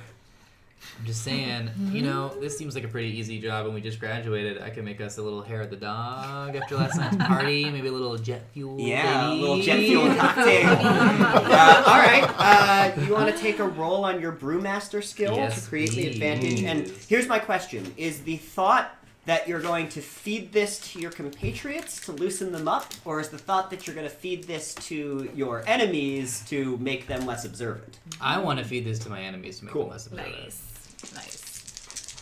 Nice, bro. Nice, Thank bro. you. Yeah. Serve thy enemy. Let's call that a 2. It's All not right. super easy to brew out of jet fuel, but you're a smart guy. Yeah, because I got a 4. That'll work.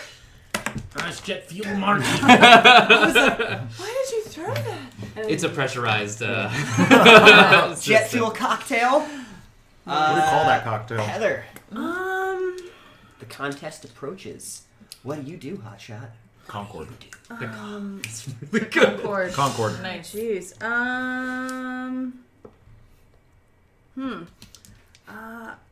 These are her legendary leadership abilities. Sure. So there's Yarp.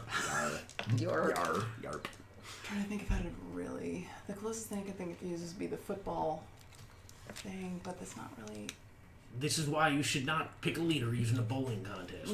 It's a dangerous game. I think we can all agree. Can I make a suggestion here?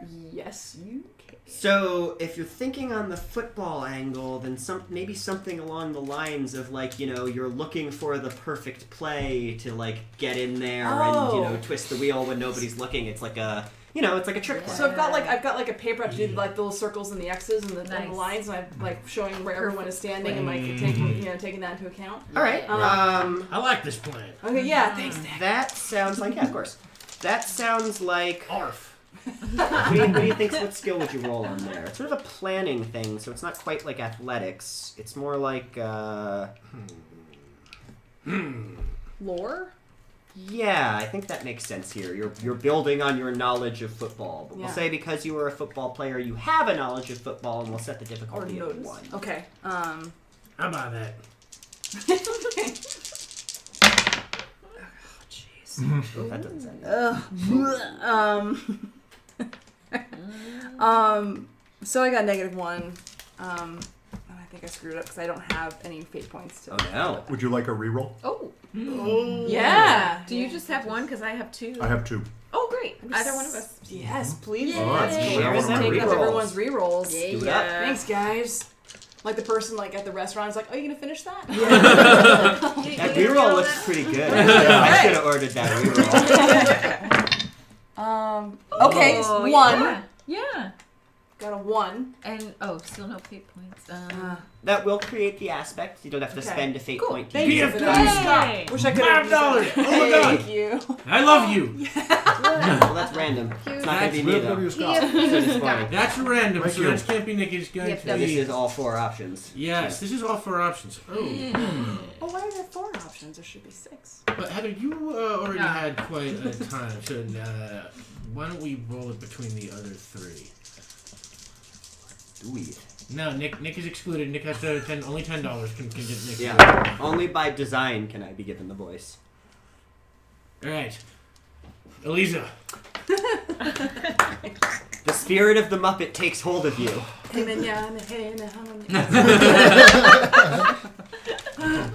I can be me again, Feels good? or at least pick a different Muppet. Hi ho there. That's why I didn't go with a low gravelly voice, because it just would have.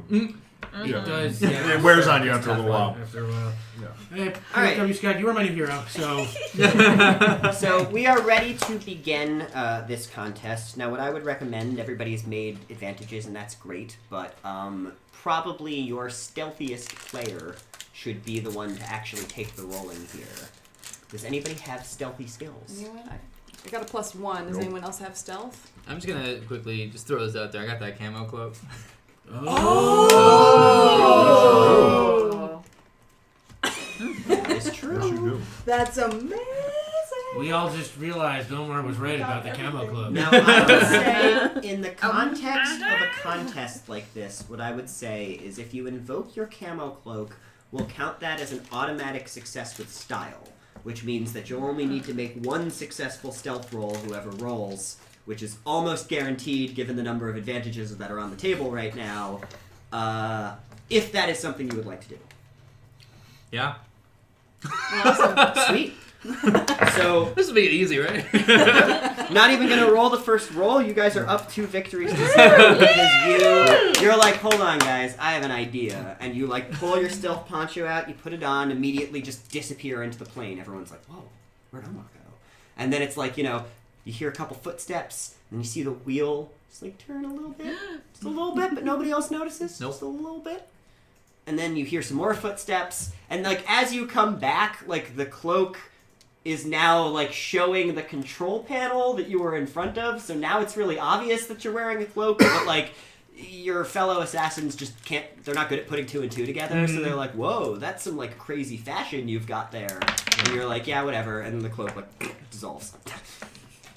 Yeah, whatever. Alright, Wow. there's only 1 round of stealth here that needs, well, I mean, or rather, the point is you guys have several opportunities to get 1 victory here. Nice. Even if you lose the first round, you don't lose immediately, but somebody's got to be now the stealther to stealth out the fight. It's like, Omar turned the wheel nicely, but as you're looking, like, with your notice, you're looking down and you're like, it's not enough, we're not quite there. It's gotta be just a little more. Just a little more.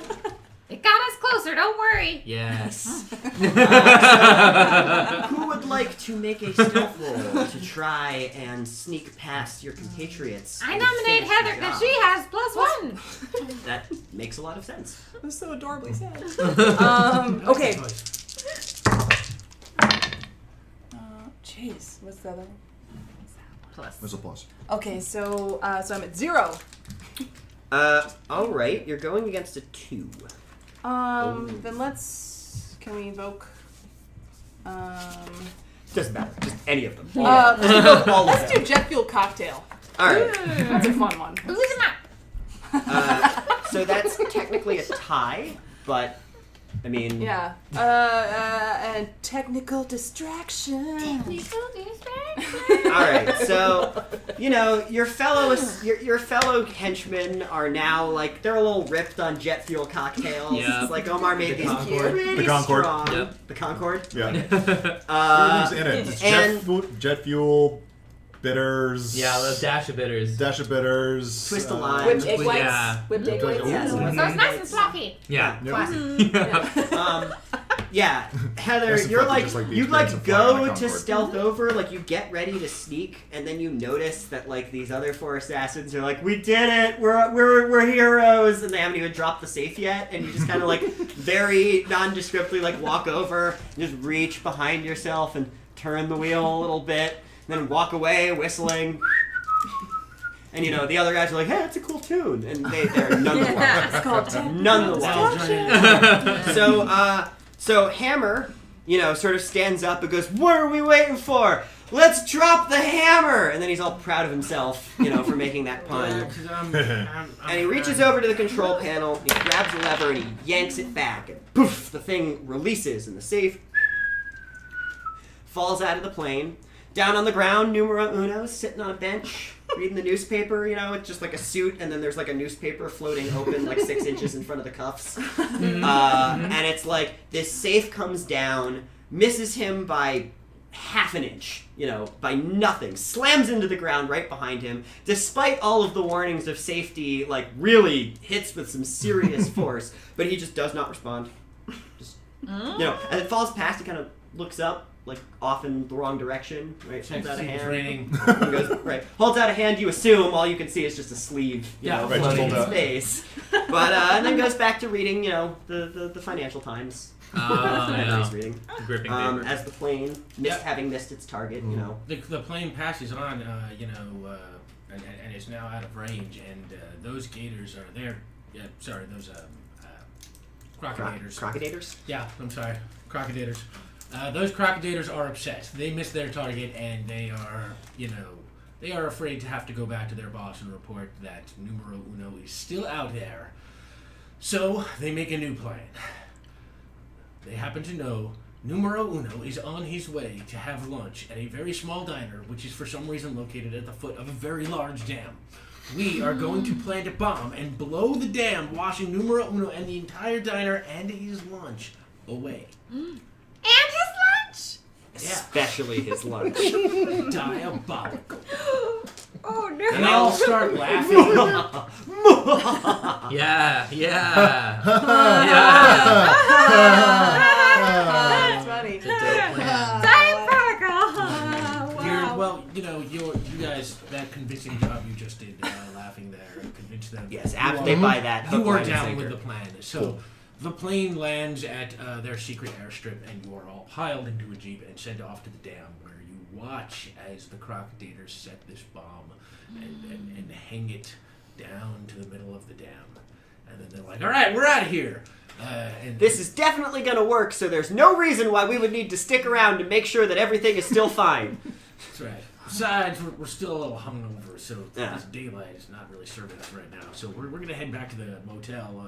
Why don't y'all just stay back and make sure this all goes according to plan? Oh yeah, for sure. Sure. Yeah, We'll do that. Definitely, bro. Yeah. So the four of them, they pile into their crocodiler mobile, and they head back to their motel, wherever it might be, which I suppose is also your motel, since you were probably booked on some sort of group plan. Can you check us in as well? You're not at the motel. You're still at the dam. Right. Oh, Like no, when you go there, no. like, As long as yeah. they're going over that. Absolutely. Wanna We'll get, like, take care of that. complimentary chocolate. You don't want to get charged. Yeah, I exactly. want to make sure we get all the points. And Yeah. Yeah. None of this late check-in nonsense. No. Yeah. Well, now you are at the dam, and you pull the chain back up, pulling the bomb back up to the top with you, and you are now sitting there, and you look at the clock on the bomb, and you realize that you do not have the time to get this bomb out of here. In fact, why don't does somebody want to make a notice roll to see what you can figure out about this bomb? I have +3 notice. I got +4. Oh, you do it then. Difficulty? We'll say it's against a difficulty of 2, since you have never seen a bomb like this before. 4. Oh, well, 4, okay. Omar, that is a success, and you can immediately tell that it is going to take 3 distinct tasks to disarm this bomb. One of you is going to have to get it open, which is quite a physical feat, because the bomb is Strong. a sealed industrial box. After that, you will have to search through it and figure out which wires need to be cut, and then someone is actually going to have to go about doing the wire surgery and making those cuts in the right places. And those tasks, Omar, you can tell in a strange metagaming way, are athletics. Physique to open up the bomb. Yes, Somebody will need physique. to get physique roll. Yeah. And then lore. Somebody with smart in lore will have to figure out roll to figure out how to cut the wire, and then cutting the wire will be a crafts roll. So why don't we start to see if you guys can get the bomb open to begin with? Is there a lock on the bomb or thing? Is there like a way to like Is it like it's physically like a seam? There's no like little. Like it's been I welded think I shut. see what you're getting at here. Like What we I pick would at it. say is there is a lock on the bomb. Well, as Omar noticed, you could just bypass the lock by trying to brute force it. It is a lock. That's fabulous that's happened to have worked out that way because I have that toothpick that can lock. So maybe you can use that. Absolutely. Okay. So you bust out your toothpick lockpick, and you stick it into the lock, and you jiggle it around. You have no idea how to pick a lock, but this thing is, lock picking for dummies. In fact, you hear a little snap. You feel like, the toothpick break, but at the same time you hear a click, and the bomb casing flips open. All right. Yay! Good job, Heather. You then stop to clean up your teeth a little bit. Yes, you can use the broken end for a little Right, teeth yeah. maintenance. Multi-purpose. Yeah, Keep chewing on it the rest of the time until it gets weird. Yeah, Cool. but now it's time to look good. And now the bomb is open, and somebody is going to have to examine this thing to figure out if it is perhaps diffusable. I vote me with my theoretical engineering roll. Yeah. That sounds Feels like a like it pretty would be a sound good use for match it. of talents to task. Yeah. Your difficulty is 3. 3. I got 6. Yes. That's That's the successful. successful style. Rick, you look at this thing and you immediately can see what's what. This is kind of old circuitry, and these hench guys, they're not all that. This bomb, it'll get the job done, but it's not a tough. They're not skilled bomb makers. Yeah, is what you're saying. Yes, you absolutely look at it and you're like, you have to cut the green wire, then the red wire, then the second green wire, and then the purple wire. But you know that you are, internationally known as Butterfingers because you're a little bit clumsy, so you are not exactly the In guy for fact, this you know job. what? I'm going to go ahead and say, because otherwise your skills would be the most useful here, that I'm going to compel you on your clumsiness to, as you're pointing it out, just kind of, awkwardly brush the bomb with your elbow, and it starts beeping, and you're like, okay. But really, the compel here is that you cannot be the one to make this roll. Right. You're like, look, That's I know which perfect. wires to cut, but I'm not my hands cannot be trusted right now. Somebody else is going to have to do the cutting. What's the thing we're rolling for? It's a craft. Craft. roll. Crafts. Ooh, anyone Who have has- crafts? I don't have crafts. Are we a totally non-crafty group? No, I'm not. Where's No, we Gina? don't. We need Gina. What about? Does it have to Heather. be crafts? I mean, if you can think of a compelling reason why it wouldn't be. Well, notice. It's like highly observant and notice. I notice that there's, if I move this way to cut the wire, then I'll be able to hit it without hitting the other ones. I think that's a little bit more like, you could definitely reinforce with notice the idea that Rick was right, although he rolled a success with style, so there's no Okay. necessarily reason to doubt him. Good Hey, try, Heather. Heather. Why don't you take a fate point? I'm going to compel you to get superstitious about the beeping. Here, Kate, throw it to me 'cause it's fun. Yeah, there we go. You hear that beeping start to go off, and Heather, you're like, "Oh my God, this is bad luck! I knew we've been infected by bad luck!" And you start running around in a circle, panicking, and you kick the bomb. And what we're gonna say is that you jar the bomb in such a way that's going to make the passive resistance on the diffuse roll that's about to become up a notch. Yeah, Oh, no. you kick the bomb and the wires that Rick just so carefully pointed out to you kind of get tangled up, and now it's like, Oh no! Oh. So now somebody has got to roll crafts to cut this wire, and if nobody's got crafts, then you're just rolling at a 0. So who wants to go? Well, it can't be Rick Bear. It can't be me. And Heather, you're panicking. So it's Omar or it's Eliza. I can do it, I guess. Yeah. Why Yeah? don't you go for it? Let's I make it don't know Eliza so that myself. we can make her talk in Muppet voice. Still super hungover. Is there any way to get any advantages from the other players? I mean, yes. I would say Omar has a chance to create an advantage for you here. Rick and Heather, your various, They're compelled. your various compels keep you from participating. Right. But Omar, yeah, you could create an advantage here. If you want. I mean, I'm an experienced delinquent. Oh my gosh! Just sizing up your homies to You've Breaking you've put a lot of cherry bombs into toilets. Exactly. You're Yeah. pretty familiar with explosives. let's just Hot-wired cars? Oh, Sure. we hot wired so many golf carts. I like that. Can we call that, since it's, part of your delinquentness, can we call that a burglary roll? Even though you're not burglaring here, it's sort of using your burglary skills. Because you in gotta this be chill context. to burgle. Cool. Yeah, absolutely. So call that a passive resistance of 2. Go ahead and make a burglary roll and see if you can create an advantage. Omar was that guy in college. He was trying to pick the lock in the principal's office or the dean's office so that he could go in there and change his grades. And you were all panicking, being like, "Hurry up, hurry up!" And he was like, "Relax, man. I can do this." To 0. But he couldn't do it because he rolled a 0. Right. And Arrested like, Development "I knew narrator it." voice. But he did. Do you want to try and juice that, or do you just want to accept that fate is not on your side this time? I would like to juice it by saying that I've got a little bit of liquid courage from those Concords that I had after we By that? turned the wheel. Sure. That fits right in for you. Cool. So that creates the advantage, but no free invokes. Do you want to try and juice it more for the free invokes, or do you just want to call it a day because Elisa's got some points, so that should work. All right. Yeah, let's call it a day at that. Sure. So the advantage is not my first bomb. yeah.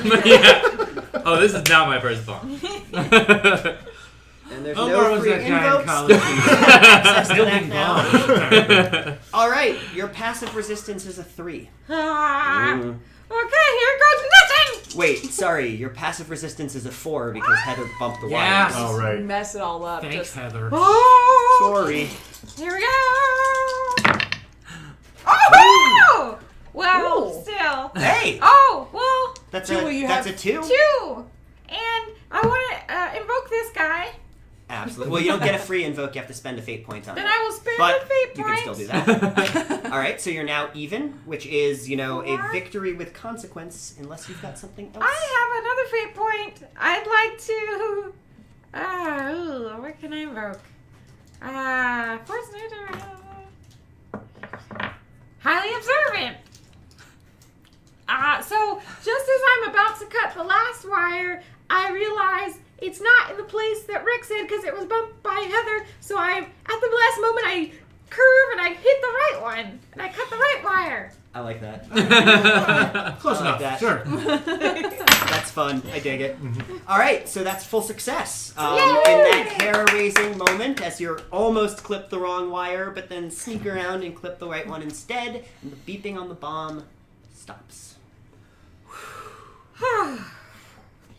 And you all relax a little. And there's peace and there's quiet. And you can see from the top of the dam that numero uno, finishing his lunch, dabs the side of his face with a napkin and brushes off the crumbs and heads back to work, having been saved. And you guys are feeling pretty good about yourselves. You saved numero uno there. Seems like you might have a breath. Aww. Oh, you guys. Tempting Fate's first group hug. Hey! Want a gift for that?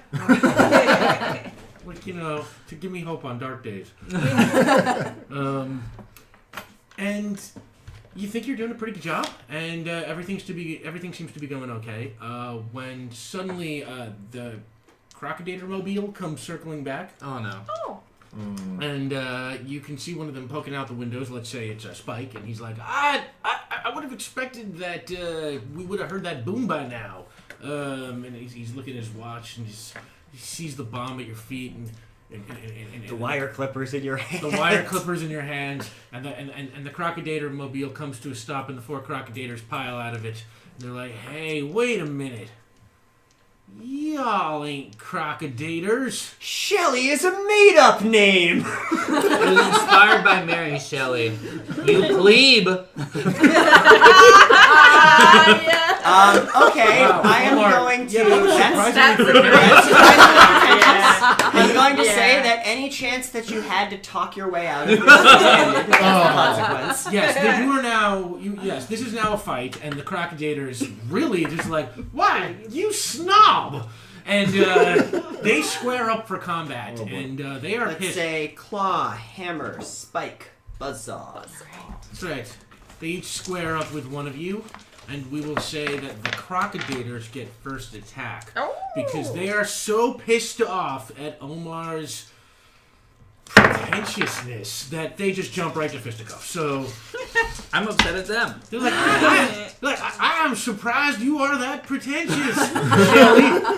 I really did not see that in you when we were partying last night. You seemed like such a righteous dude. What's surprising? So we'll just go around on a series of defense rolls here. Oh, Lisa, you need to man. beat a -1. Is it? It's is physique it or athletics. Physique You can or choose athletics. whichever one you same want. for both for me? So that's where am I? Oh, I have a. I can't do math and do this voice. 2 minus 1. 1. Cool. Scientific studies show it's harder to do math in a moment. You're good. You dodge the first attack. Rick. That is also a 1. Oh boy. That is a -1 for me. But I'm gonna invoke People Person to try and sort of. Hey, buddy! Whoa! What Right, are you doing? exactly. Why are you swinging at me? Hey, whoa. we went through training together. And Remember all the we're good buddies, times. right? Yeah. Sure. hey. And this being combat, all you have to do is tie to, succeed. Because if there's no difference, then you can't take damage. Right. Cool. All right. That is a viable invoke. Omar. Ooh, you got screwed. You got a 3. Oh, that's not a problem. Oh, sorry. So right, athletics or physique for defense.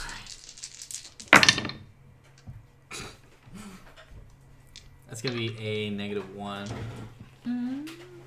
That is a 4 shift. Oh. Which is a pretty hard hit. Unless you want to try and invoke something to dull the pain. I still have some of that Concord in my Sure. back pocket, I buy that. and I'd like to just chug that down. Remind me what your wasted stunts are. My wasted stunts, boozy sincerity, drunken master. And Drunken Master is a fight thing, right? Drunken Master, yeah, I believe it was a stunt, and the idea was, if you are considered intoxicated, which I think you are now, right? You Yes, got still wasted. Then you can pay a fate point, I think, to prevail over an opponent. I do believe that is how it works. So at the cost of a fate point, because you are wasted, You can win this one. yeah. Yep, great. All right. Awesome. So in your wasted drunken masterness, I'm going to say what happens is your friend Spike, right? Spike takes a swing at you, and you drunkenly stumble out of the way, and Spike follows through too hard and just goes over the edge of the dam. So Spike is out. Well done on in a defensive turn. Well done, Heather. Ooh. It's okay, he did it to himself. Sorry. Buzzsaw lives up to his name. Oh no. He has a buzzsaw. He's Super literal. Like that's no, he's just circular and he spins real fast. Okay. Oh, okay. Cuts through Very wood literally. Yeah. quite efficiently. Roll athletics. 4. Okay, you got against a 5. Okay. Now you have a choice here. Taking a 1-shift hit is not that big of a deal. You can absorb it on your stress bar, and when the fight ends, stress just clears out. So if you want to spend something, it'll only cost you 1 fate point to not take damage. But if you want to just soak the damage, this is the kind of hit that's not. I'll just soak it. I'll Yeah, soak it. that'd I'll be save my this for something recommendation. special. Something special. Cool. So now we're going to come back around to attacks. We'll do the same Technical order. distraction. This time I'd like to use my lasso. I forgot that I could use that. Oh yeah, absolutely. It's just Oh, I add- also have a dart pen. You do. You also have the ability to take somebody out without rolling. I'm gonna save that. That's right. All right, I'll use my lasso this time to fight. Who's are those? Oh, sorry. Yeah. Housekeeping. I have a 1. Claw has a 2. Oh wait, I have 2 because +1 for Oh, +1 for the lasso. lasso. So that's a 2 to a 2, which is not a loss, but is not a victory. You'd need to invoke something to do actual damage. But I don't have any more fate points. So I guess I'll just let it ride. Muppets go to Vegas. I'd like 21. No. Oh, okay. What Here are you go. Vegas things? You won. This Muppet should get a movie. I would watch it. Love story, something like that. Rick, the hammer. Yeah. If you want to Stands see before Louisa you. star in a Muppet movie, What do you do? Tweet it, Jim Henson. Yeah. I am going to. I guess I'm going to attack with the lasso. Do it up. Wonder Woman style. Yeah, exactly. Oh, yeah. My rolls are getting better. It's a 0. Okay, that's against a 6. Oh, Oh no. Oh. Oh. I don't have enough fate points to combat that.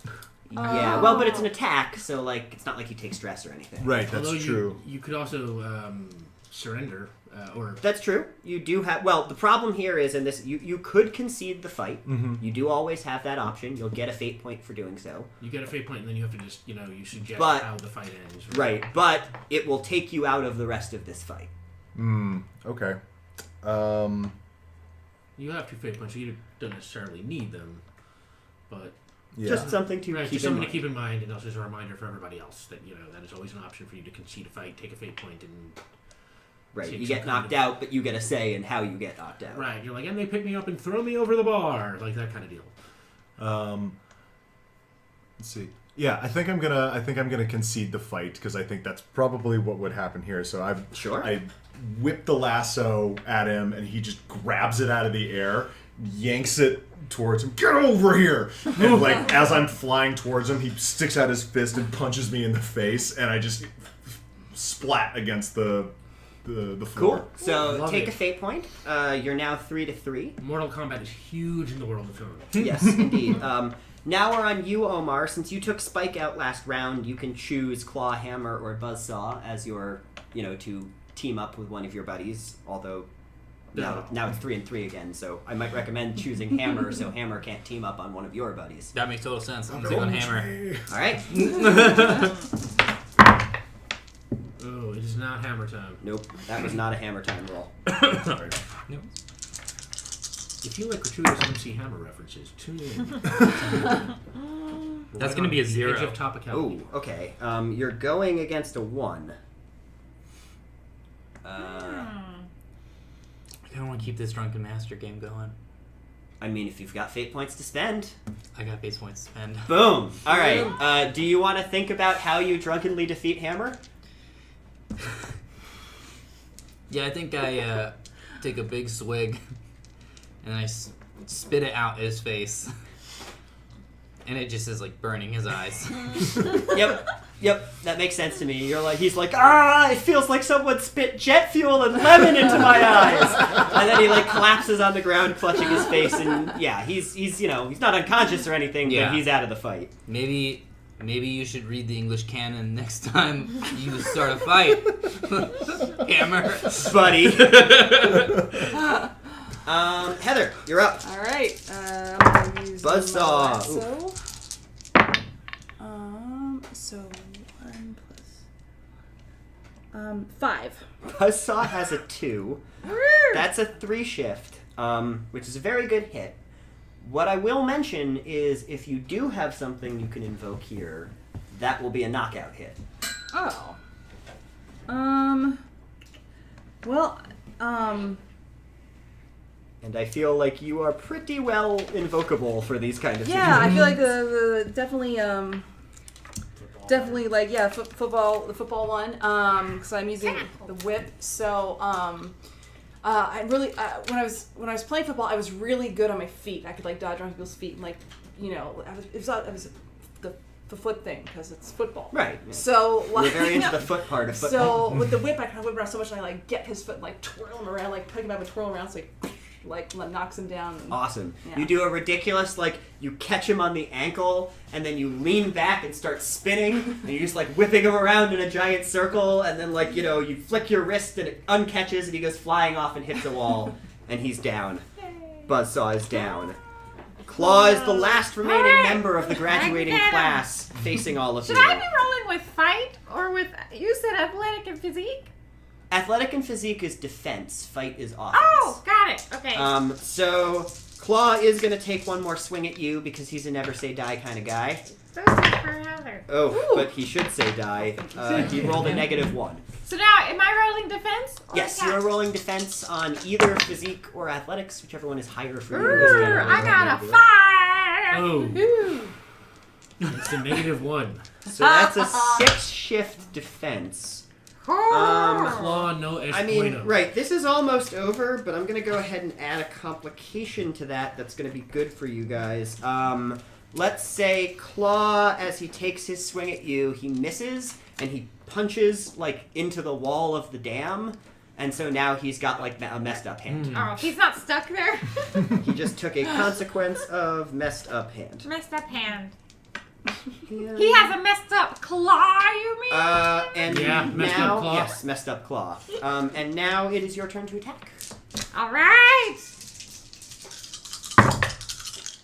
Claw, man, this is not looking good for you. Oh, well, you know what? I have a 4. Claw has a 0. Yeah! That is a 4 shift. Oh, wait. Oh, no, that moved. That was, Did you include the whip in that? Nope, 5. That is a knockout hit. Yeah! That's a 5 shift. So how do you knock out Claw? Well, I like to use my gymnastic moves. So I do like a crouching thing real quick. And Claw is like still like, oh, my hand hurts. So I do a crouching thing. And then I spin around a few times. And then I do a flying spin kick and knock Claw out with my foot. Indeed you do. Three of the 4 people that you graduated with are writhing around on the ground of the dam. The other one, yeah, hard to say.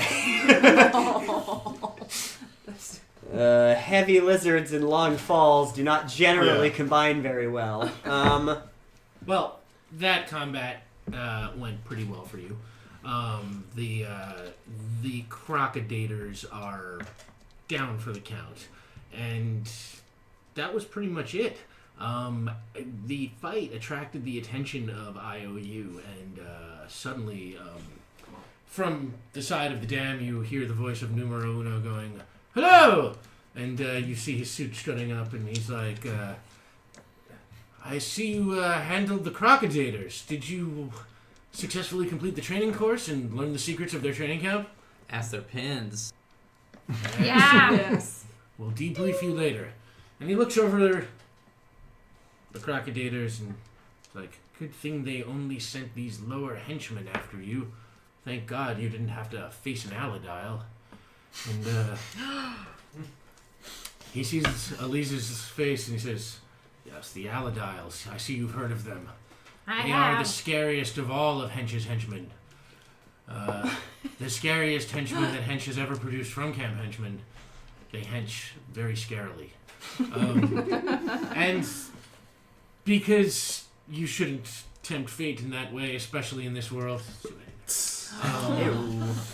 Tip your waitress. Yeah, at this time, literally, he just as he's saying, "Thank God there were no Aladiles in sight for this fight," swinging from the bottom of the dam. Yes, from the bottom of the dam. That's how fit an Aladile is. Can swing up from the bottom, complete defiance of gravity. The Aladile comes swinging up and lands in the middle of you all. He flexes his Aladile muscles. Aladiles are also combinations of crocodiles and alligators, but they're a different combination. Right. They're like ligers and tigons. Yes.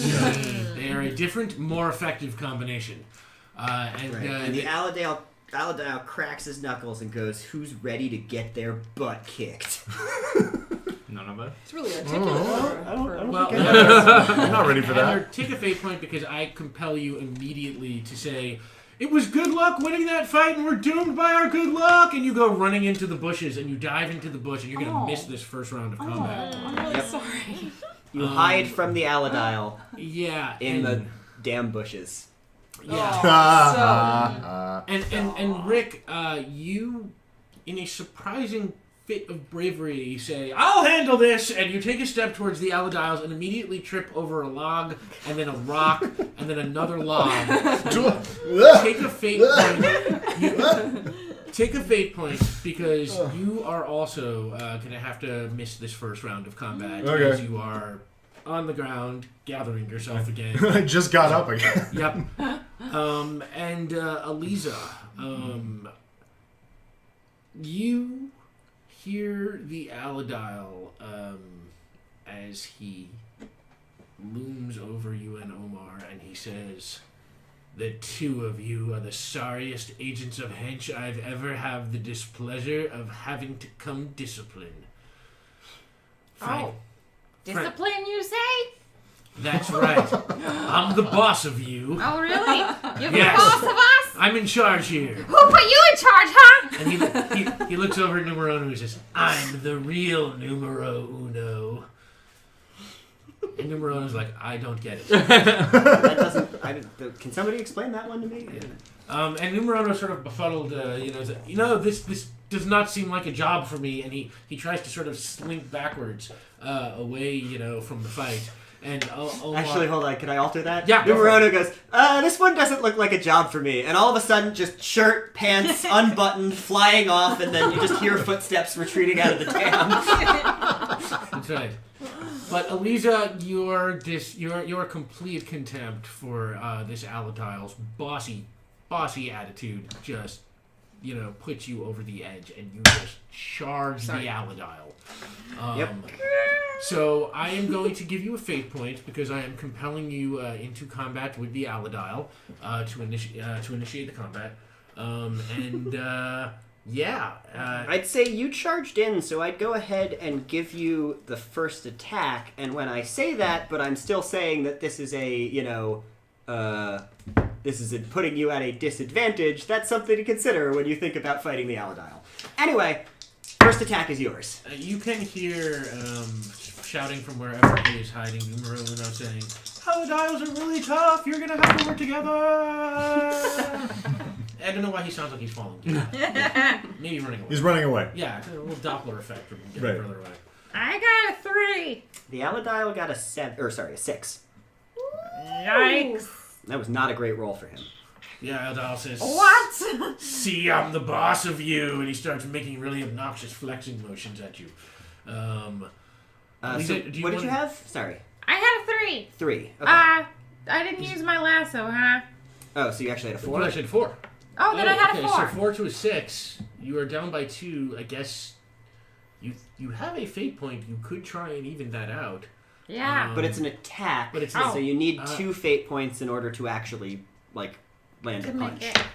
Yeah. Yeah, this would just stop you from losing Yes. this round. Yeah, but if I don't do anything, then I lose the round?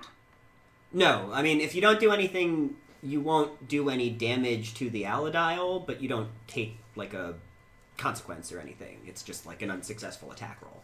Okay. You also still have your dart, by the way. What? Can I use my dart? It's too late. I'm going to go ahead and say it is too late for this first round. All But right, it guys. will come back around to you, presumably, unless what's about to happen happens. But Which is... when you are in combat with a dangerous Aladile from the organization of H.E.N.C.H, try and remember what your weapons are. Yeah! Well, Oh! No, that's good to remember. Ooh. Well, You might not have to, actually. The Aladile kind of stinks. yeah. Oh, well, you might have to because... So, the Aladile takes a swing at you, and he's got, those big muscular Aladile arms, he's got, Aladile claws, he's got all the tools that a good henchman needs to be good at fighting. His swing is a 4. Make a defense roll.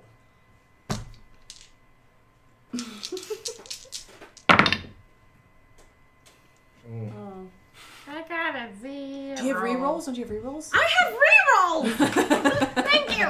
Yeah, thank you, Heather. Also, when you're fighting a dangerous Aladile, remember your Just little life lessons. A lot of tips. life well, that's for all of you at home, in case you find yourself in a similar situation. We're getting better. This game's a bit of an experiment. I think I got the exact same, but I have one more reroll. Should I just use it? It's up to you. I'm gonna can use if you- it. Oof. Lisa burning through those Yeah. rerolls, but It's been done before. Yep. That's her prerogative. Why not? It's life or death now. Yeah. Or yeah. All right, that's better. I have a 3. See? All right, so that's Yay. only a 1 shift. +1? Folks, those, 3 plus 1? those 4. rerolls help. 4. Plus 1 from? Lasso? No, that's only when you Oh, attack. sorry. I'm terrible at this. It's all right. you gotta maintain the voice and keep track of the rules. It's a lot to And handle. we're also terrible at it. So it's like, yeah. no one's going to notice. So that's only a 1 shift. That's a Alright. pretty soakable attack, I would say. All right. If you want to soak that, just fill in Yeah. your stress 1 shift bar. PFW Scott. Again? Ooh. Oh. Making decisions you. this time. Thank you. You're going to be Elise's best friend now. Thank you so much. Oh yeah, I figured. Scott. And it's Nick's turn Well, now. we all knew that this day would come, so let's get on with the rest of our little game here. I should just leave now so he's Heidi got to do the whole Ho, thing. you just got attacked by a Crocodile, but it was, let's call it a glancing blow. You sort of gymnast back. It's like, you know what? You got one of those super badass things where like the tip of his claw caught like just one of your cheeks, and then you get like a little cut, I have and there's like a badass little. like a single drop of blood. It just looks super badass, and you're And then actually I- like, you know. I do this. Oh, you most certainly do. Now that you've got your voice back, you're feeling tough again. Yeah. Okay, everybody. Well, in this round, only Omar has a chance to attack now. Thank you, PFW Scott. Because our other 2 players got distracted earlier on, and then I dropped a die onto the table. It's fine, we have other ones. So, Omar, would you like to make an attack against the Aladile? Yeah, I want to throw this bomb. I know it's just now metal, but it's on my feet, and I can throw it. I'm gonna go ahead. You're gonna throw it, is what you want to do. Yeah, I want to just like. So that would be a shoot roll. Mhm. I like this idea enough to say that because you're throwing the bomb, which is all jagged from being torn open and having wires everywhere, that you can take a 1-time +1 to your shoot from using the bomb. Yes. I picture Waldorf and Statler sitting up in their box watching Tempting Fate being like, you know what the best part of the show is? The ending!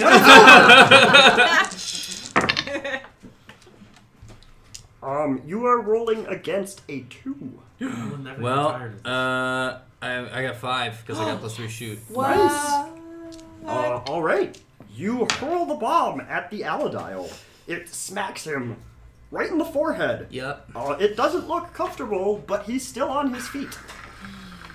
All right, now Drink it. that ends the first combat round because the 2 of you were not involved. But beginning the second combat round here, you climb out of the damn bushes and you climb out of the pile of debris that you knocked over and fell into. And square up against the Aladile, who is now facing all 4 of you.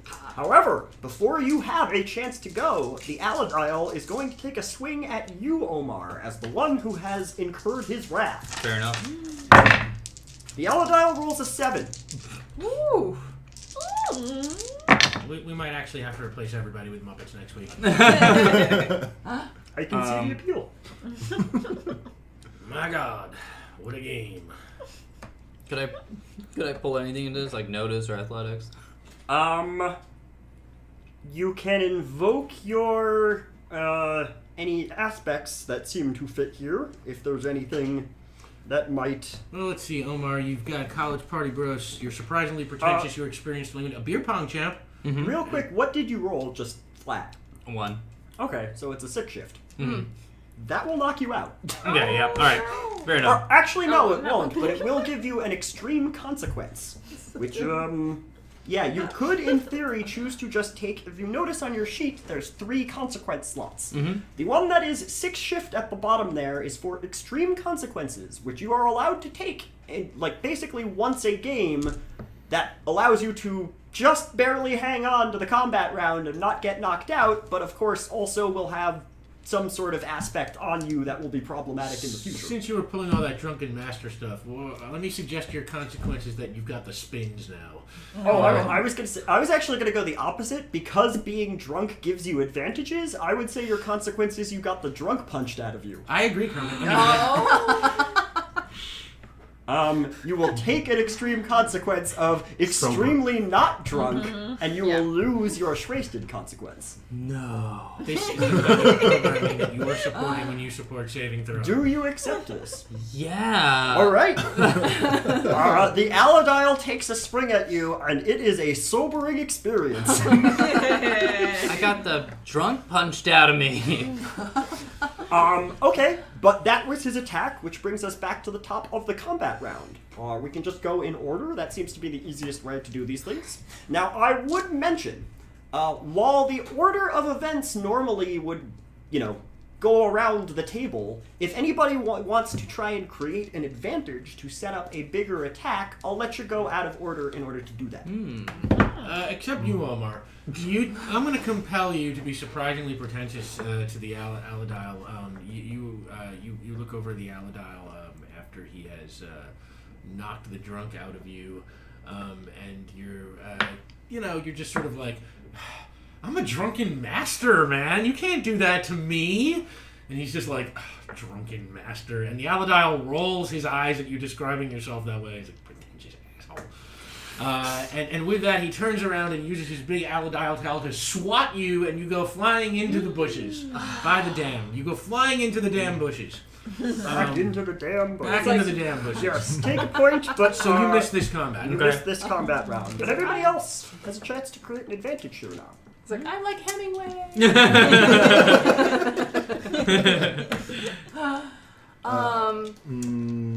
Let's see. I want to use my my grappling hook watch to basically what I want to do is hook one end onto one side of the dam and then stretch the thing across to the other side of the dam, creating something that the Aladial can be pushed into. All right. Tripwire. Given that some that kind of is tripwire or like high up for a clothesline. Given that is your piece of equipment and it is one-time use, I'm going to call that an automatic success with style. That means that you have created the damn tripwire.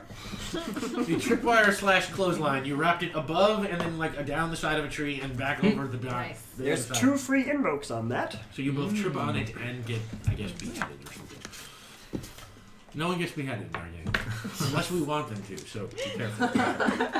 We reserve the right to behead people. Yes, and we're not talking about characters here. So. No. Out of actual actors. The stakes are high. Yeah. Stakes are high. That's right. We don't mess around and saving throw disciplines.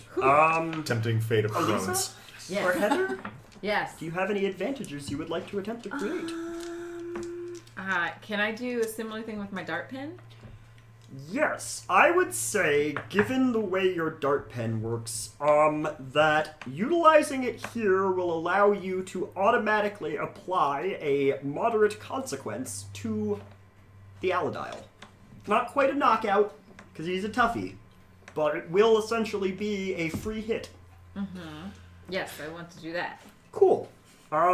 So we're going to give him the moderate consequence of woozy. Woozy? Woozy. Because there was some strong knockout poison in that dart, and it's only through the intense metabolism of the Aladial that he's able to remain on his feet. I think next week's $400 goal will be Nick will talk like this for the rest of the series. The entire run of Tempting Fate, Nick will do his Kermit the Frog. Right. This is a bit of a departure from normal work, because you're not creating an advantage with free invokes, you're adding an injury to the character. But I think that makes sense. Yeah, sure. I'd like to see if I can create an advantage using football, high school football, because when you play football, there's a lot of linebackers that you got to deal with. This is probably a really big guy, so I feel like we can huddle. Sure. And let everybody know where you can hit him to throw him off balance so he'll fall into the wire. Okay. So that's kind of what I'm thinking of doing. Let's call that. Yeah, no, that works for me. I like that, yeah. Okay. What are you thinking of? Lore roll? Because it's football knowledge, or an athletics roll because it's... Let's call it lore, because I think it's what we call that Yeah, lore before. that makes sense to me. But again, we'll just call it a one shift that you have to Okay. beat because you know your football. I like the way you said football. That's fine. My God, Nick is Frog is worth its weight in gold. 3. Maybe we should all just do the Muppet Nice. voices for the rest of our Okay. lives. So you have created the advantage of I know how rest to of the handle a heavy hitter Yay. with one free invoke.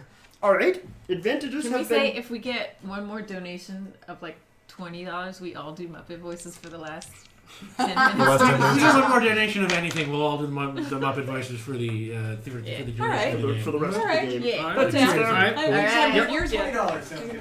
John says $20 sounds good. Yeah, like we've been saying the whole time. $20. We all do it. All right. Would you like to attack the Aladile? Yes. Yeah. Ooh, Aladile. Alado, no. All right. You need to only beat a 2. Oh! And this is now me attacking. Okay.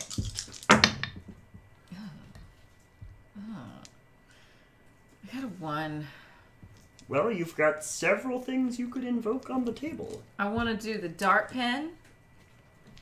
Well, it's the woozy Oh, we no, already that's counted gonna because be- he's got the consequence. Oh, right, so, right, okay. I mean, you could invoke his wooziness, Wait. but you would have to spend a fate. Sorry, lasso plus 1. I got 2. Okay. Right? Is that right? Yeah. I got 2. He got 6. He got 2, so Oh, you're got 2. tied now. So tied. All right. I would like to invoke the. What did you say? I know how to handle heavy hitters Oh, okay. and the damn tripwire. Let's do Oh. the damn tripwire. Yeah, All right. Yeah. 2 free invokes. So Thank you. that's a solid hit. The Aladile is taking shots. Rick, it's your turn. All right. Yeah, I guess I am. I guess I'm just gonna go for an attack. Well, that didn't go well. But I have a reroll. Yeah. Might be a good idea. The Aladile rolled a 5. We also have a reroll, don't forget.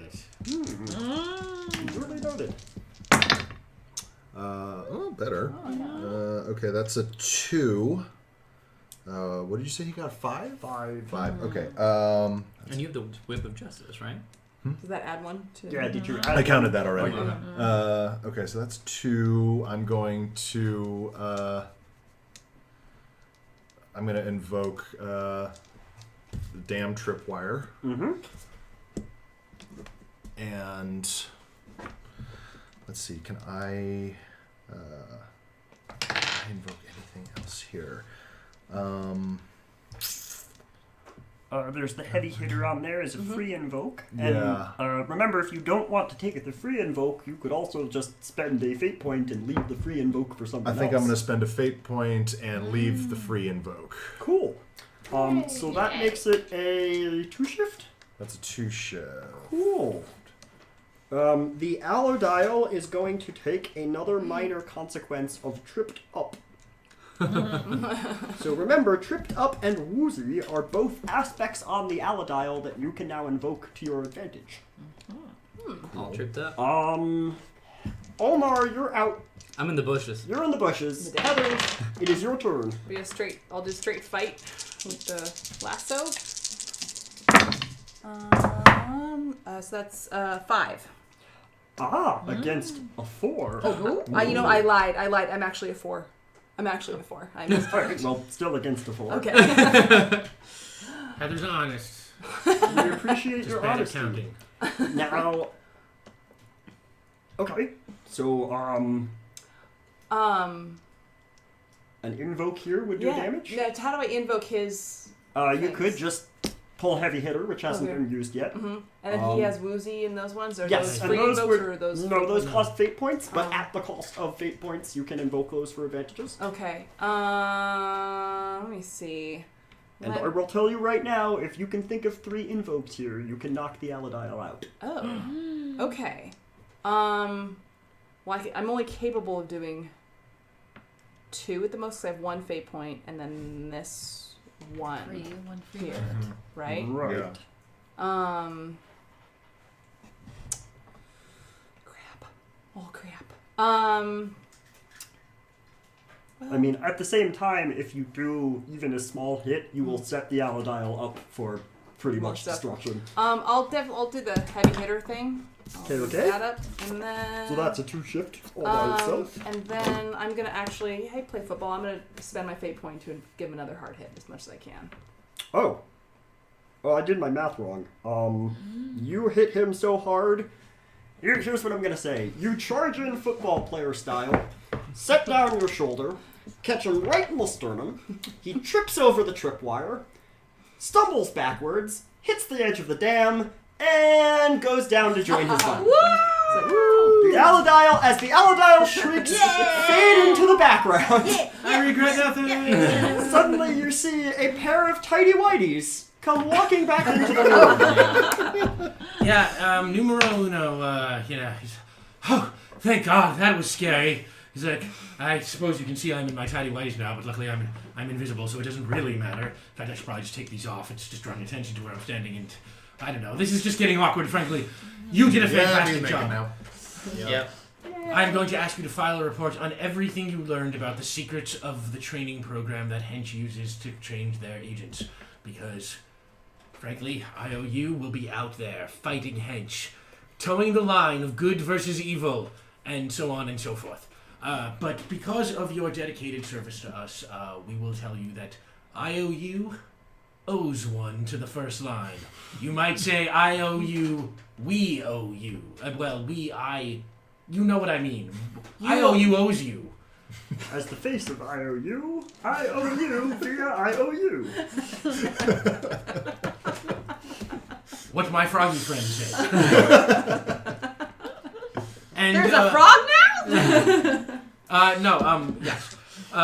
So, on that, he gives you a ride in his invisible helicopter back to the first line Wait, station. the helicopter's also invisible? Yes, their helicopters are So invisible. there's just a pair of tiny whiteys floating through the sky Why 10,000 does he feet up? wear clothes? Yes. Well, and us in the helicopter. And you, yeah. It's like us flying through the sky being led by this pair of tiny Pair of tiny whiteys. whiteys pulling you through the sky back to the first line station, and on the way there, he says, and not only does I.O.U. owe you, but we'll give you a little gift, and I am going to have I.O.U. refurbish your crime lab in the first line station. So. You guys do not have to record this now, but me and Nick will remember that your rundown crime lab that you discovered while walking around and exploring the station in episode 1, not you personally, but the team discovered, will be functional come the next game, and you will be able to use that for stuff should it come up. I have a feeling it's going to come up. It might come. What? You're Just a crazy. hunch. That's And crazy. on that, is there anything anybody wants to do? You return to your headquarters. The crime lab is going to be refurbished. Jeff and his family are hard at work. Is there anything anybody wants to close up? Any closing business? I would like to spend a fate point to brew some bush beer from my time having missed. I'm not going to make you spend a fate point on that. Kermit, Oh, thank you. Sorry about that. we want them to get their money's worth. I'm not going to make you spend a fate point on that. In fact, I don't even necessarily feel now that the action is over that you have to take a roll. Oh, I thank would you, guess. Oh, hi, Erica. Oh! Heidi ho, Erica. I would go so far as to say that you brew up a powerful batch of bush brew, made from the finest dam bushes this side of the dam. It has a rich piney flavor that Great. some people find off-putting, but also a strong alcohol content that allows them to ignore it. Can I ask a personal question? Sure. Does this bush beer, does it give me my drunk back? Yes. Sounds Yeah, like oh it. yeah, no, you're beyond wasted. This Oh, is thank God it's good to be back. Basically, you got punched sober, so you drank twice as much to deal with it. Yep, that's a healthy response. And as you all sip... Can I do one more quick thing? Absolutely. Of course. Oh, I thought you were ending it. No, well, yeah, Okay. no, this will be the last. I would like to, since I'm going to be gone after this, I'd like to But Lisa will be design- back someday. Well, yeah. But since Omar is now here, and has done the obstacle course. I would like to design our own. I don't have a good craft skill, so I'd like to make a design for a great gymnastics-y obstacle course to exist at our headquarters. Which Okay. I can build. There we Which go. Rick can Oh. build. Yes. Okay, Aliza, you sit down to start designing a gymnastic obstacle course for the first line station, and Rick, you're watching over her shoulder, starting to think about the materials you're going to need and how you're going to bring this to life. And and Omar, you are drinking like the world's gonna end tomorrow. All right. And just getting completely plastered. And Heather, you know what? You're drinking with Omar. Okay. Hey. Omar offered you some. Damn it. Omar offered you some bush brew, and you're all in. So you were like, "This sounds like a fun way to spend my night." And as you all break into a chorus of Rainbow Connection because you're so drunk. But all the words are wrong. all the words are wrong. And slurred. Technical distraction. We pull back and complete an adventure. And that's the end that we have gotten to this one. Thank you, everybody. Thank you for everyone tuning in. Real quick, let's just go through everybody. Where can we see you? Where can we find you? Aliza, why don't you start? I'm on the internet at Eliza Pearl. Tomorrow night, first night doing Sheila. I don't know why I keep doing this. First night doing Sheila tomorrow on Monday nights, 7 p.m. Pacific Standard Time. For you East Coasters, that's 10 p.m. For the rest of the world, you'll probably know better than I will. You can find me on Twitter and Instagram. I'm at Rick Bear, RICK_BAER. I also have a alternate, more geeky persona that's at Xenobear, XEN0BEAR. I'm on Twitter, Instagram, Twitch, and YouTube doing that. And also every Sunday I'm here doing Tempting Fate. Hey. I'm Omar. I am on the Buffy Hyper RPG show. That's on Tuesday nights at 8:30, so tune in for that. We're starting a new arc, which is very exciting and very fun. And then tonight, actually, after this all wraps up, I'm uploading the theme reveals for 13 Days, 13 Shorts, which is a creative countdown to Halloween, which kicks off on the 19th. And it's open to everyone, so if anyone wants to make anything, check out 13 Days, 13 Shorts on Twitter, and I believe the show's been so kind to tweet it out. Yeah. That's it. That's me. Bye. And Heather? I'm Heather, and you can find me on Twitter at Heather Wood. Although there are a lot of Heather Woods out there, so I have 2 underscores between Heather and Wood. So there you go. Don't settle for anything less Yeah. than the Yeah. real Heather Wood. It's like At Heather Wood. Yeah. And speaking of healthy choices, I also have a series on the internet. It's called Drunk Grammar with my friend VK They're Lynn. excellent. Check out It's Drunk real Heather. funny. It's really funny. So yeah, so that's Drunk that. Heather is the best Heather. And yeah, we will also, we will be backstage tomorrow night for the first Monday Shield of Tomorrow. And once again, next week there's not technically a Tempting Fate, but Jack Lansing, GM extraordinaire of Vast, will be coming in to GM a homebrew game that's a cool spacey thing, in a game that will include Sam DeLev, as well as some other awesome people. And then we will be returning the week after with Amy Dallin and Sam DeLev and Omar will be back with us, and Ellie Glavich, I think, will be back from game number 2. And I think that's it. So thank you for tuning in, everybody, and we'll see you next week. And thank you for tempting fate with us. Good night. Bye. Bye.